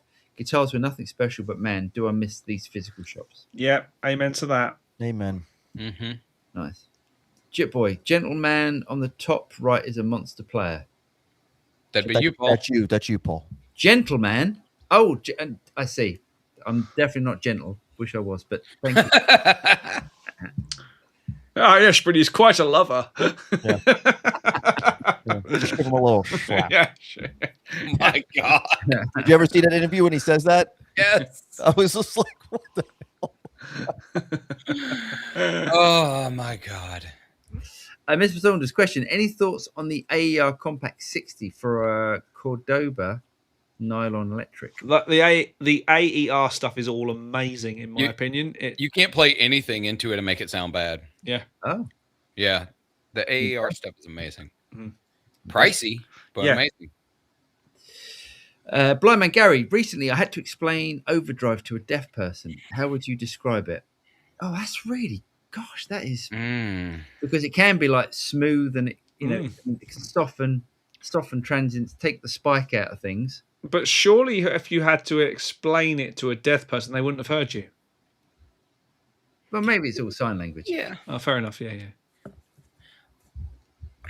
Overdrive is basically pushing an amp to where it really wants to be rather than where it thought it wanted to be. That's Yeah, a but good. if you're deaf and never heard that, how do you know? I was trying to be metaphorical and be arty and stuff like that, and not committing to anything. Wow, yeah, because I mean, there's so many different. You know, something like John Mayer's Overdrive is very different to Gary Moore's. Kurt Hammett, let's say. yeah. Very different. All right. Yeah. Where did you pull that one out of? I was just trying to think of extremes. Yes. Interesting. Chip Boy, JVM is the most versatile. Yeah, I own them all. Nice. I had a JVM 1 watt, the one made by Marshall. Yeah. I should have kept that because I sold it for a lot of money. But I'll tell you what, for a little 1 watt amp running into a big cab, it sounded killer. Did it? It had a lot of gain. It has a lot of gain. It's like JCM 800 on steroids. Like, Yeah. I imagine. Yeah, it's probably all like a diodes in the amp, isn't it? To drive it, because the JVM does get very distorted, doesn't it? Mm. You had a JVM, didn't you, James? You had the JVM 410. I'm sure you bought The 210. Oh, I can't remember what it was. That blue one I had. hasn't Satch been using those now? The JVMs Yeah. I think he's got his own Marshall set, model now, yeah. but I think it's based on that. Yeah. Or had it. I think now he uses those third power ones, don't they? They're a bit yummy too. Yeah, I'd like one of them. Yeah. Mike, I have a Cordoba nylon and it sounds fine through my cock valve amp. Interesting. But better through my new head rush. Lovely with subtle dimension D. Nice. Nice. Yeah, I think you want to you want to use the tweeters. So I would say, yeah, the AER is an acoustic amp, isn't it? So it's going to yeah. Dave, so the pedal board kept you away. Did Steve Vai not use a pedal board? No, but somebody else bought the Steve Vai tickets. No, I would have gone, but unfortunately, it's the school holidays, and I don't want to go into details too much, but my wife and I have had a pretty difficult couple of 3 weeks with stuff going on, and me saying I'm just going to take off to the south coast or to I think he did play in Cambridge, didn't he? I think. Okay. Would not have gone down well. We've got quite a lot to get through, haven't we? So let's, we're getting there. Yeah, let's move. Hello, gents. Still a beginner, but would like to gig one day. Paul, you worked with GG, but I'd just like to know. Guthrie Govan. Oh, I didn't work. No, I took some. No, hold on. I'll explain about that in a minute. But I'd just like to know what was the most effective way you all found that helped you improve as guitar players. Oh, I see. No, yeah. So Guthrie was a guitar teacher at the school where I studied. If that's who you mean, the most effective way you all found that helped you improve your guitar players. Play more. Play along to records. Listen to other people. Play more. I think gigging. I think actually doing a gig and just getting through a gig, and you learn more in that than you do probably from sitting in your bedroom. Yeah, playing with other people. It's always playing with other people. Yeah. And it's always playing with musicians better than you. Yeah. And the best thing is in the bar afterwards when they're saying, "Wow, I really had to up my game tonight because you guys are great," and you go, "Oh, because I thought that was me 10 minutes ago." Yeah, and also the better than you statement. I feel like I want to I want to add some parameters to that. Play with other musicians who play at a level and that you want to play like. It's not always better or worse. It's you want to play like these players. These are the people you want to be, that you see as good as. Yeah. The hardest thing is for any musician starting off, I think, is timing. Yeah. And being able to play with musicians, because everyone can sit in their bedroom and just go whittly whittly whittly whittly whittly. It's then doing that in the context of a band that are moving in time and And if you're going to play in a band, and that's what you're looking to do, I would suggest you start playing standing up. Yeah. Yes. And ditch the chair. Start playing standing up. Because that's something I'm gonna have to start doing in the next 3 weeks, because I haven't haven't had a gig since April, and I've got gigs coming up in September and October. And I'm like, all right, let's work the back out. Let's stand up. Let's play all these songs that we're going to play, because it is a different physical thing to play them standing up than sitting down. Yeah. Walrus, greenbacks sound so good with Marshallish amps. They're perfect. Yeah. I like greenbacks. Jib boy, you can't just crank amps on stage. Stay volume will hurt singers, and sound guys will not be the amp to get a good mix. Yeah, I was being hyperbolic. Yeah. Yeah, I do prefer the sound of amps turned up. So whatever you can do to actually be able to turn your amps up, do it. I use an acoustic shield for gigs where turning it up is a problem for stage volume.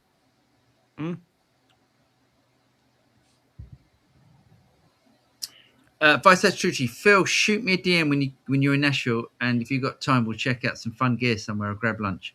Yeah. It'll get me out of the house. Nice. I'll do it. I'll be up at September 30th. I'll be there for the Brothers Landreth show. Nice. So- Rat Revival, do you guys follow the Rack to the Future series of RJ? Do you guys like it, or am I the only Rack nerd in here? I haven't watched any of it, to be honest. I love Rat Gear because I think it's an amazing format, and but I haven't. I have to admit. I've watched a little bit of it, but piggybacking on our conversation last week, I do have 2 Sonic Maximizers out there for my PA rig now. I bought one. I bought the balanced one for the mains, and then I bought another one for my monitors. Nice. Yeah. They were $60. Yeah, absolutely brilliant. Vice switch to Fractal. I think I didn't Vice switch. Vice uses Synergy and Fractal. Yeah. Fractal effects. Yeah. Yeah. I think his amp tones still come from Synergy. Yeah. Who was just on the road playing all the King Diamond stuff? With Adrian Ballou. Who is it on tour with him right now? King Crimson, not King Diamond. I was just saying, you said King Diamond. I felt weird for a second. I know. Sorry, it's because I'm in this crew right now. Yeah. But no, King Crimson. Yeah. Who's on tour with them right now? Yeah, he's doing Vi's doing all of Thingy's work. And he's playing I believe he's playing JCM, not a JCM, JC120. He's on the road playing. Really? Yeah. Is it because that's is that what he used? Sorry, I keep forgetting his name. James Robert Fripp. Yeah. Yep. I think they're maybe. I saw pictures because Joe Brandt went to the show and he showed me pictures. I'm pretty sure both Adrian and Steve were playing jazz choruses. Wow. Awesome. I love that. Wow. It's about the right tool for the gig. Yeah. You take the tool that makes sense. Yeah. For me, the tool is always a real amp. Yeah. Yeah. Some of the best tones I've ever heard was Jethro Tull live with back in like the early 2000s. Martin Barr was using 2 Soldano heads and 2 Marshall horizontal 212 cabinets. Yes. Yeah. And he was using a Fender double fat Strat, a couple of different ones. It sounded killer. Wow. Then he moved over to, I think he was playing Tom Anderson's for a while. Yeah. He was getting good tones. Mike says, does a Vibrachamp have an effects return? Nope.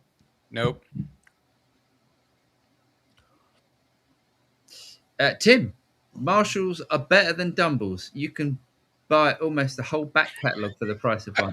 Yeah. It's true. You could buy one of everything Marshall makes for the price of one. But double. I see. Yeah. I probably saw that. Get the mic. There we go. Sent of a wheelchair. Thanks for a wonderful suggestion. For the record, money's no object. But again, I'm trying to relive my 1980s hairband dream. So it has to be a Marshall. JCM 800. The only thing I'd say about that is it to make sure you can turn it up. Yeah. Because with a JCM 800, you need to turn it up. It sounds terrible. Quiet. And if money is no object, would you like to adopt an angry middle-aged Italian? Or better still, would you like to donate to the alcoholism of an angry There you go. middle-aged Italian? yeah. The only thing I would say is, if you can't turn it up, you'll get a JCM 800 back, and you'll be very disappointed. If you did go down the Friedman route, you would take it home, and at any volume, it sounds like your 1980s hairband. Yeah. That's Amen. about many It's things. true. It's true. Amen. LOL, Return of the Loop. Yeah. Take the cab off. They talk amongst themselves. Ibanez, great bang for the buck. Yeah, Yeah. I was very surprised when I got that guitar, Yeah. and that was just a trade. I just took it in trade. It's killer. I'm still hunting an Ibanez RG440 Roadstar 2. Hmm. It's got to be the right one. I'm gonna find one. Nice. Jitboy says Coil Taps on PRS suck. It's On why- PRS. on PRS suck. It's why Santana records only with Fender. Is that true? I don't know that to be true, but the coil tap on the DGT doesn't suck. No. So Well, those pickups are a little bit different. Those pickups got a different sound yeah, they than do. standard PRS pickups. They do. They're their own pickup. I don't know what they're based on or anything. So I like the neck on a DGT. yeah, that's my favorite part. Right, Viber. Also, when do you guys change your guitar strings or do maintenance? Personally, I'm lazy and should do it more often. Usually, I go till one of the strings break. Wow. Ill. No. About an hour before I'm going to record something that's really important, then I change the strings. I would say if you don't like changing strings, go and get some coated strings. Go and get sometimes some people hate them, some people love them, but elixirs. I've been testing those D'Addario The XS. whatever. Yeah, XSs, and I like them. I think they're cool. They're Yeah, a little I bit think more. They're a little bit more chimier on the top end. They sound more like a conventional string than the elixirs, but the elixirs sound a little bit more slick, and it's It's because the XS, what they do with they have an XS and an XT, and one of them uses a similar process to the elixirs, and the other doesn't. The one that doesn't, what they do, because the normal process is you take your core, you wrap it, and then you coat the entire string. One of those from D'Addario, I can never remember if it's the XS or the XT, does that. The other one, the takes the components are coated core- separately. they coat the wrap wire by itself and then wrap it. And that one sounds better to me. I'm only using the XS. That's all I've tried. Yeah. And I'm quite pleased That with might them. be the one. Cool. They're not cheap though, rack. Nope. So just so you know, they're not cheap. They're like $15-$16 a pack or something like that. Yep. but Oh, they the do last long. They do, But they do last a long time. Go run, great live. Cheers, Jitboy. Stay Drapper. Hello, fellas. Are the effects good in the Headrush stuff? Better than Valton? Yes, Yeah. I would say so. I would 'Cause say so. And the reason I say that is because the effects are all based on DigiDesign hardware, software effects first. And the effects and the delays and the reverbs in Avid software are great. I was impressed with it when James brought it over the other day. I was impressed with the effects. It is good. Yeah. it's Yeah. good. Brian Lee Cooper. Hi, Rats. Just picked up a Relic Fender Custom Shop 57. Very nice. It has the pickups removed. What's a good choice? I.e. Anko Poblano. Yeah, I love Anko Poblano pickups. Mm-hmm. They've just started to. You never used to be able to get them, and they've released them again. Or released. Really? Yeah. So I think they're brilliant pickups. They're really good. But Cool. Ron Ellis make great pickups. They're expensive. Loads of people make, And great those pickups. those Anko Poblanos, those are not that expensive. No, they're about $350 a set, aren't they? Yeah, $320 in the US. Yeah. $320. But also the Josefina ones sound really, really good too. But they're a little more expensive. I love my Ron Ellis ones and my custom shop Strat. They're just phenomenal. I Yeah, can't well- imagine ever changing them out Yeah. ever. Me too. I mean, I've got them in my Stratton. Love. Cool. But I've got the Anko Poblanos in my Anko Poblano Stratton. I love that guitar. Yeah, that guitar sounds great. Ali, he said, evening all. Doom scrolling the other night and came across a new Patrick Eggle. I've been under a rock. When did the Eggle come back? Berlin's really nice. What is the name of the new Eggle? Because they contacted me to review it and they didn't like. So there's still Patrick Eggle guitars, as in the era that I've got, but there is also Patrick James Eggle, as in the guy who left and then started making archtops and acoustics and is now making electrics again. So, depending on... It's Patrick James Eggle, but what's the new guitars? What is the new guitar? I don't know. I'm just having a look. I can't see anything. I don't know. Yeah, I'm looking at their Instagram. I don't know enough about the company to know what's new and what's not, though. That's my problem. Well, there's Patrick Eggle, which is the old company, which still exists. And then there's Patrick James Eggle, which is the new company, which is the new models, which are all healthily priced. Yeah, I bet. Yeah. I see that Danish Pete did a demo of an Oz Cabronita. Oh, is it a Cabronita? Nice. What Patrick James Eggle. What the pickup? I don't know because it's a video and I'm not going to click on it to start playing in the background. I didn't know if are they using what look like. Here we go. I found it. That looks like a wide range humbucker. Oh, they've got wide range. It's a Mojo Pickups humbucker that has the alternate spaced, alternate coiled slugs. Can you share it? Can you share it? So we're gonna let's do that. I also, all I can now hear in my head is Oz Cabronita. Da, da, da, da, da, da, da. I don't know what's going on. All right, so. Ooh, yes. I like that. Yeah. Cease and desist. Cease and desist. I don't. You don't like it? I don't like the look of the wide range humbuckers. Oh, that could be changed, but I think the thing looks killer. Yeah, I mean it looks like it's a standard humbucker size though. It doesn't look like wide range size. I've got those on my thin line telly and they sound great. Let's see. The body is swamp ash, maple neck, rosewood fretboard. They should have just did a reverse headstock on that. It would look dope. Yeah. My problem is I hate tuning a reverse headstock. I hate it. Yeah. Anyway, it looks good. Yes, Frago. Okay. Blind Man Gary says, you're lucky it changed to a Fender. Normally my phone changes Fender to Bender. Unfortunately for my partner, she got covered in said coffee. Oh, no. Sorry to hear that.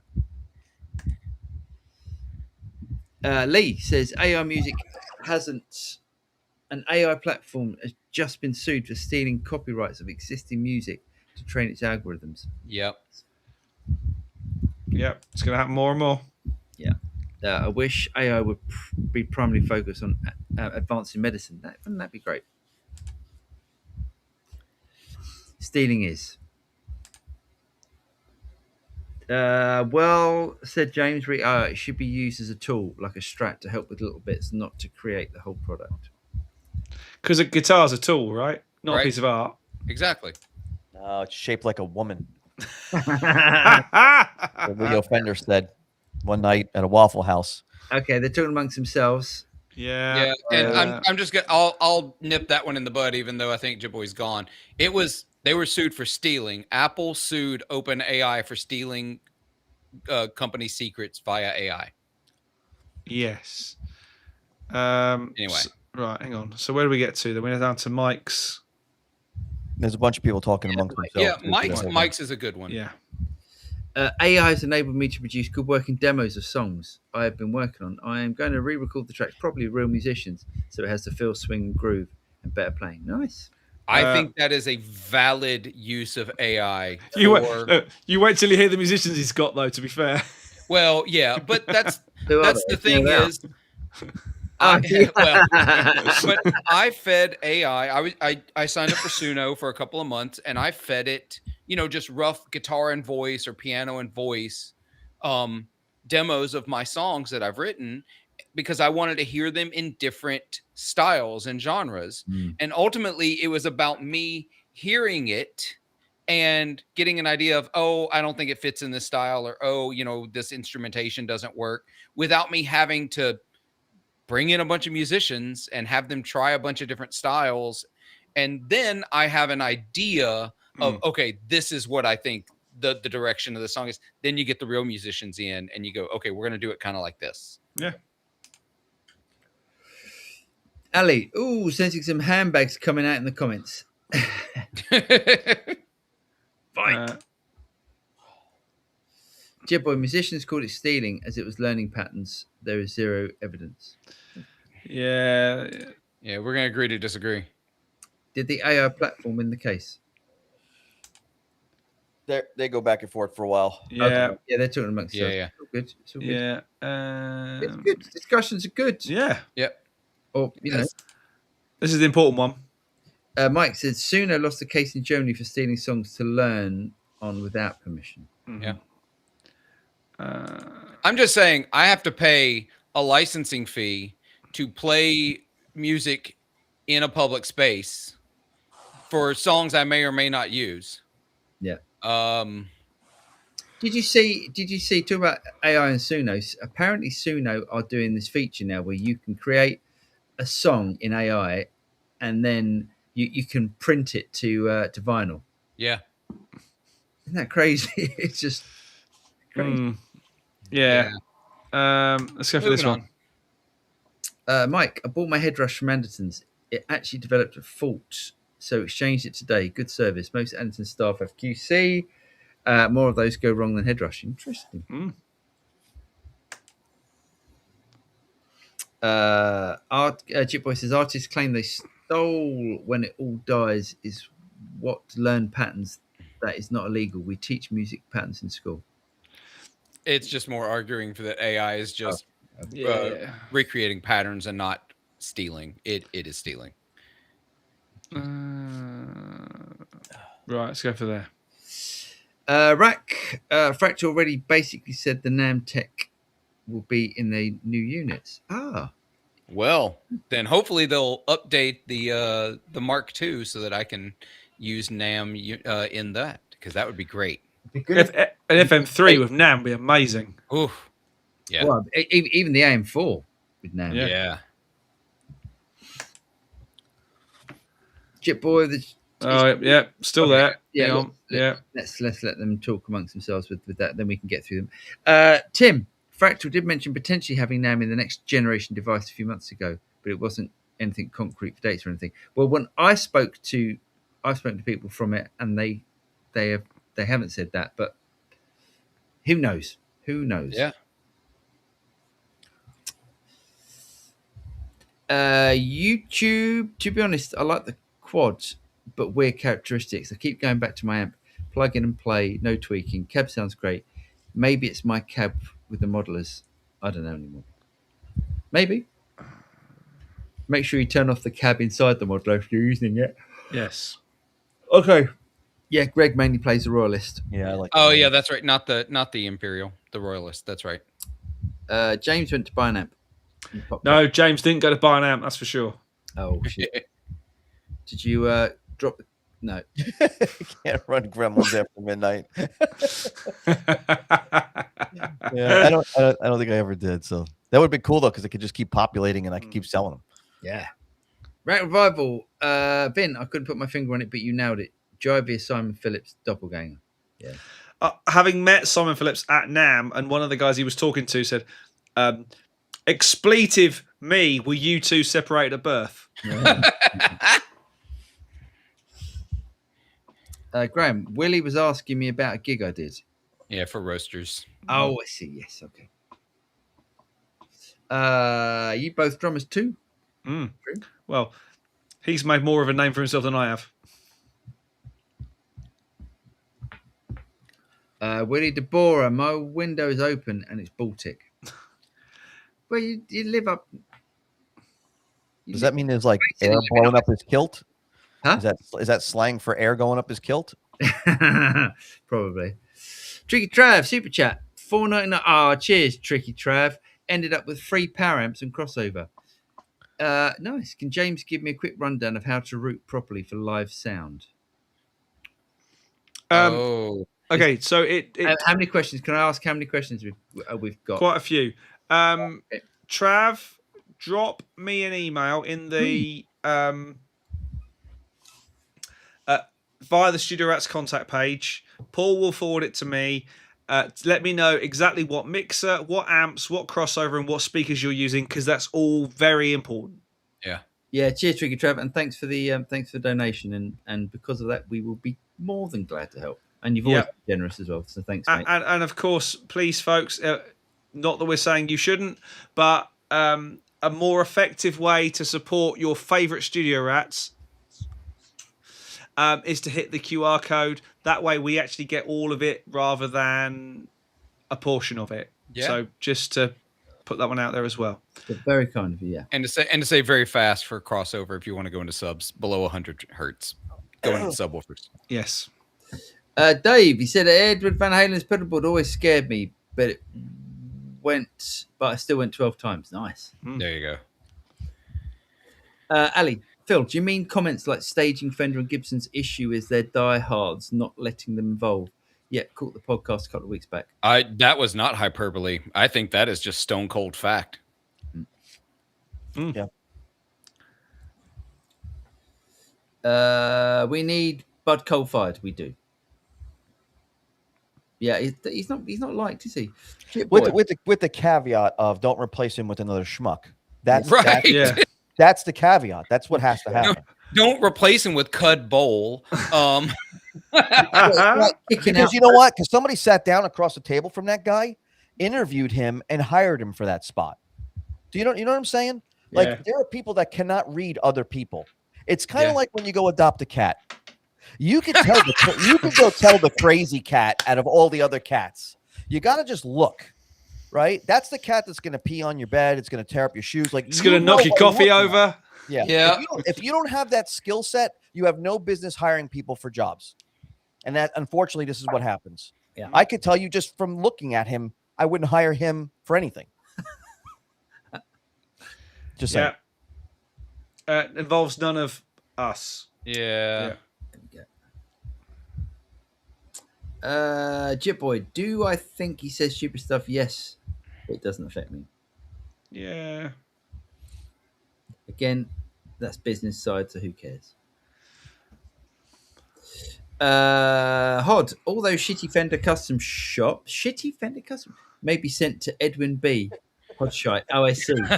Yeah. We'll get rid of them. Good man. That's very kind of you. Lol, Hod, good luck. There we go. Yeah. Second that. Fender custom.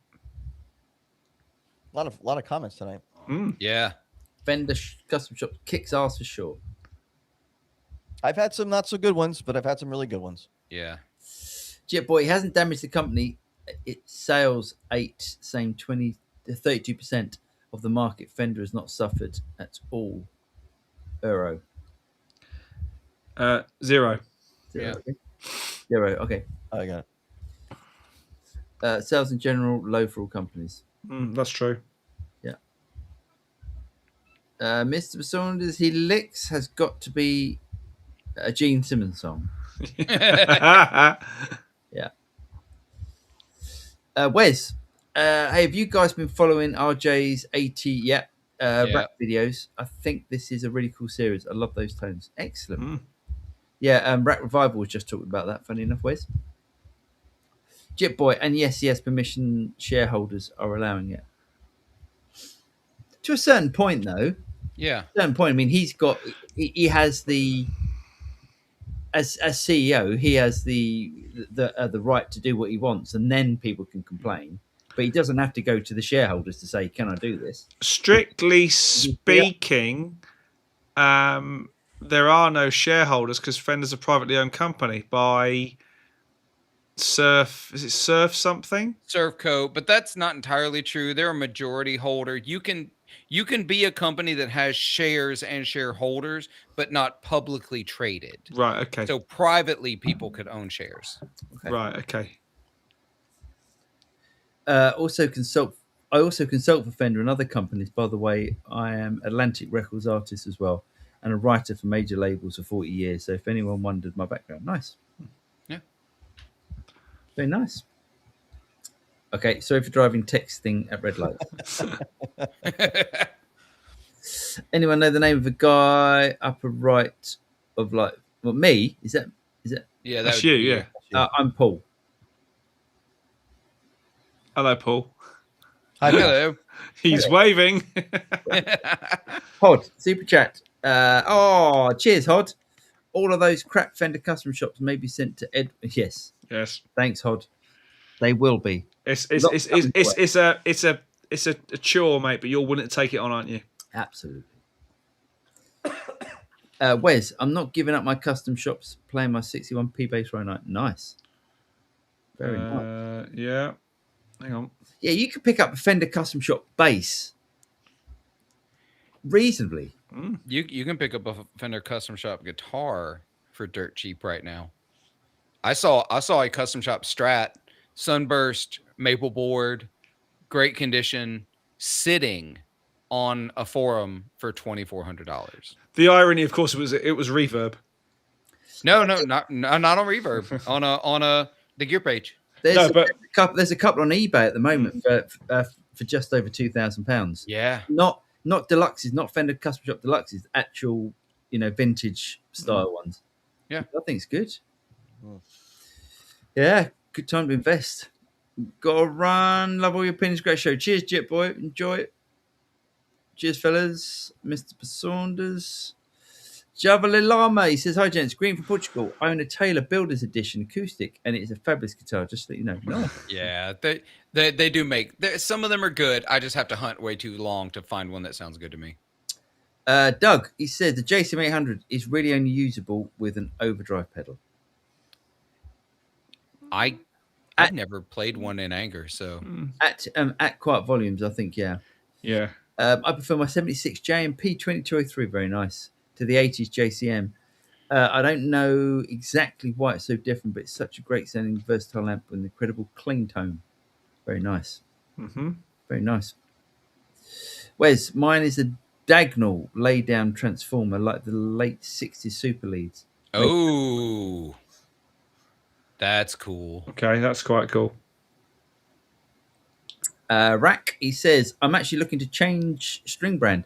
I have sweaty hands and my strings corrode fast. I've tried Elixir, which I found okay, but I hope something that feels more traditional, but with more. Has you got another one? Yep, durability like the Elixirs, and I like bright and snappy strings. How is Stringjoy for that, or are D'Addario's best? I will correct myself from earlier. Vinny, the ones you have are the ones that are coated like Elixirs. Okay. The XT, which ones you have? The XSs? Yeah. The XTs are the ones where they coat and treat the wrap wire and then wrap. So if you really like traditional feel, try the XTs. Try the D'Addario XTs. There we go. Hold on. Can we go back, though? The Stringjoys are really great. The only thing about the Stringjoy coated strings is they don't come in a 10 to 46, which is what I like, 10 to 46. And I would use, there we go, nice. 1047. Oh, a 10 to 47, that's interesting. Why 10 to 47? I don't know. Maybe because the wrapping just makes it maybe bigger, yeah. But I'll tell you what, I'm actually a fan of these. So if you want something a little brighter, just buy one pack, give it a try, see if you like it.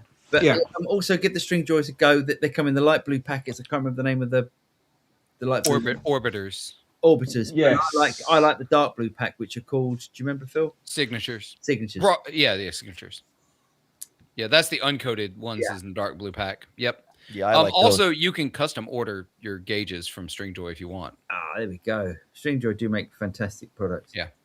Walrus, I don't mind if I'm banned from Anaheim. Nice. Wadey, he said, "Hey guys, hope you're doing well. I'm driving home and talking to Tex for this message. I have a Poblano pickups in my Fender Strat as well. Very nice. Nice. Yeah, they're great pickups.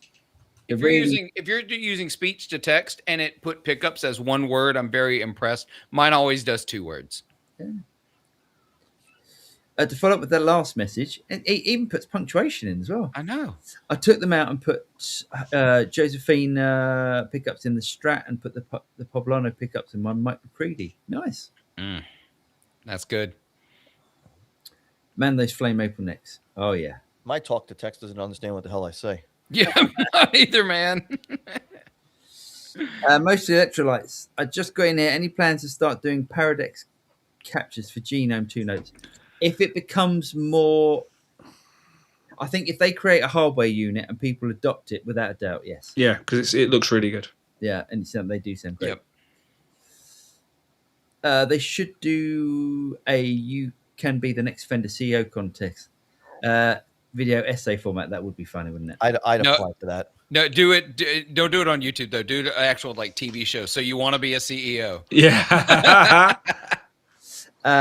Wes, he said, I don't know, my 61p bass for $4,600, but it was a special order with custom color. Yeah, if you order them new, yes, you do pay. You pay money, but the P bases, secondhand custom shop P bases, go quite reasonably on eBay. CEO factor. Yeah, That'd be cool. Yeah, it's good. that would be good. I like that. Evening, guys, from Pillowhead. Evening, Pillowhead. Right. That's We're it. there. We got to the end. It is time for this. I like how it fades. as well. Comment of the week.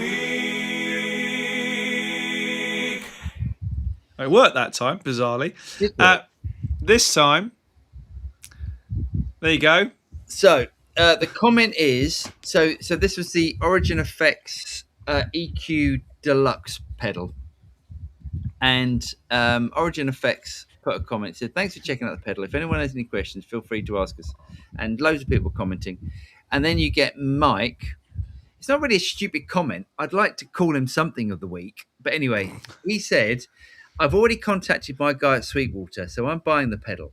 But if you have any control over who you sponsor, please ask them first to explain the pedal first. Listening to someone playing is unhelpful and frankly a waste of my time. I'd argue that's going to be generally true. I own a lot of Origin Effects pedals, maybe 10, and this video actually makes me less interested in the pedal. I mean, I don't know what you're supposed to do. You're supposed to buy a pedal and talk about it as opposed to play it. So you want me to talk about the pedal, but not play it? Yeah, I meant to respond to that comment too when I saw it, and I haven't done it. I'm going to go back and do it because that is the most ludicrous utter shite I've ever heard. Like, if you want, there are creators who I want to hear what it sounds like. I want to hear it used in a context. Then there are some creators, if I want to know the features, I'll go read the freaking documentation on the website. Paul, here's what I think you should do. Yeah. Being that you're talented, redo the video in response to this. Put this in the beginning of it, and this video is in response to this cat, and do it like a silent movie. So when you're talking about the pedal, you don't hear anything; you just see subtitles, right? And then when it gets to the music part where you're playing, it's an old style Western piano theme in the background, and just do a whole silent movie thing with it, with a big bird at the end. I'd love that, boys and girls, and that is why that was Stupid comment of the week.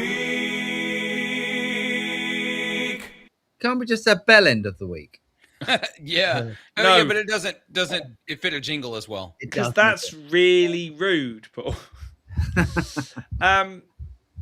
Thank you for joining us this week. It has been an absolute pleasure as always. Thank you for putting up with the fact that we're fighting with some new tech.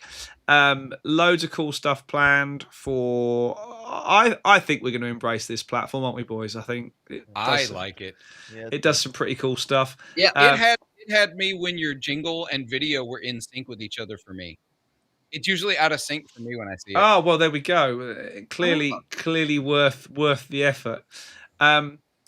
At this point, I should say, if you have liked it, please do like, subscribe, ring the bell, all that sort of stuff. If you fancy being super generous, please hit the old QR code thing. And if you fancy giving us some dosh towards the cost of running this thing and maybe towards a night out at NAMM, it'll be greatly appreciated.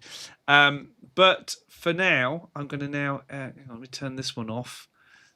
You don't have to do this normally, do you? I'm going to do that. Look at this. Look at that. Oh, look at that. So thanks very much from my co-hosts, Mr. Vinny the Axe, 40 Watt Phil, Mr. Paul Drew, and me. We'll see you next week. Have a great one, everyone, and take care. Enjoy your weekend of gigging, and see you soon. Night, night. Bye. Take it easy.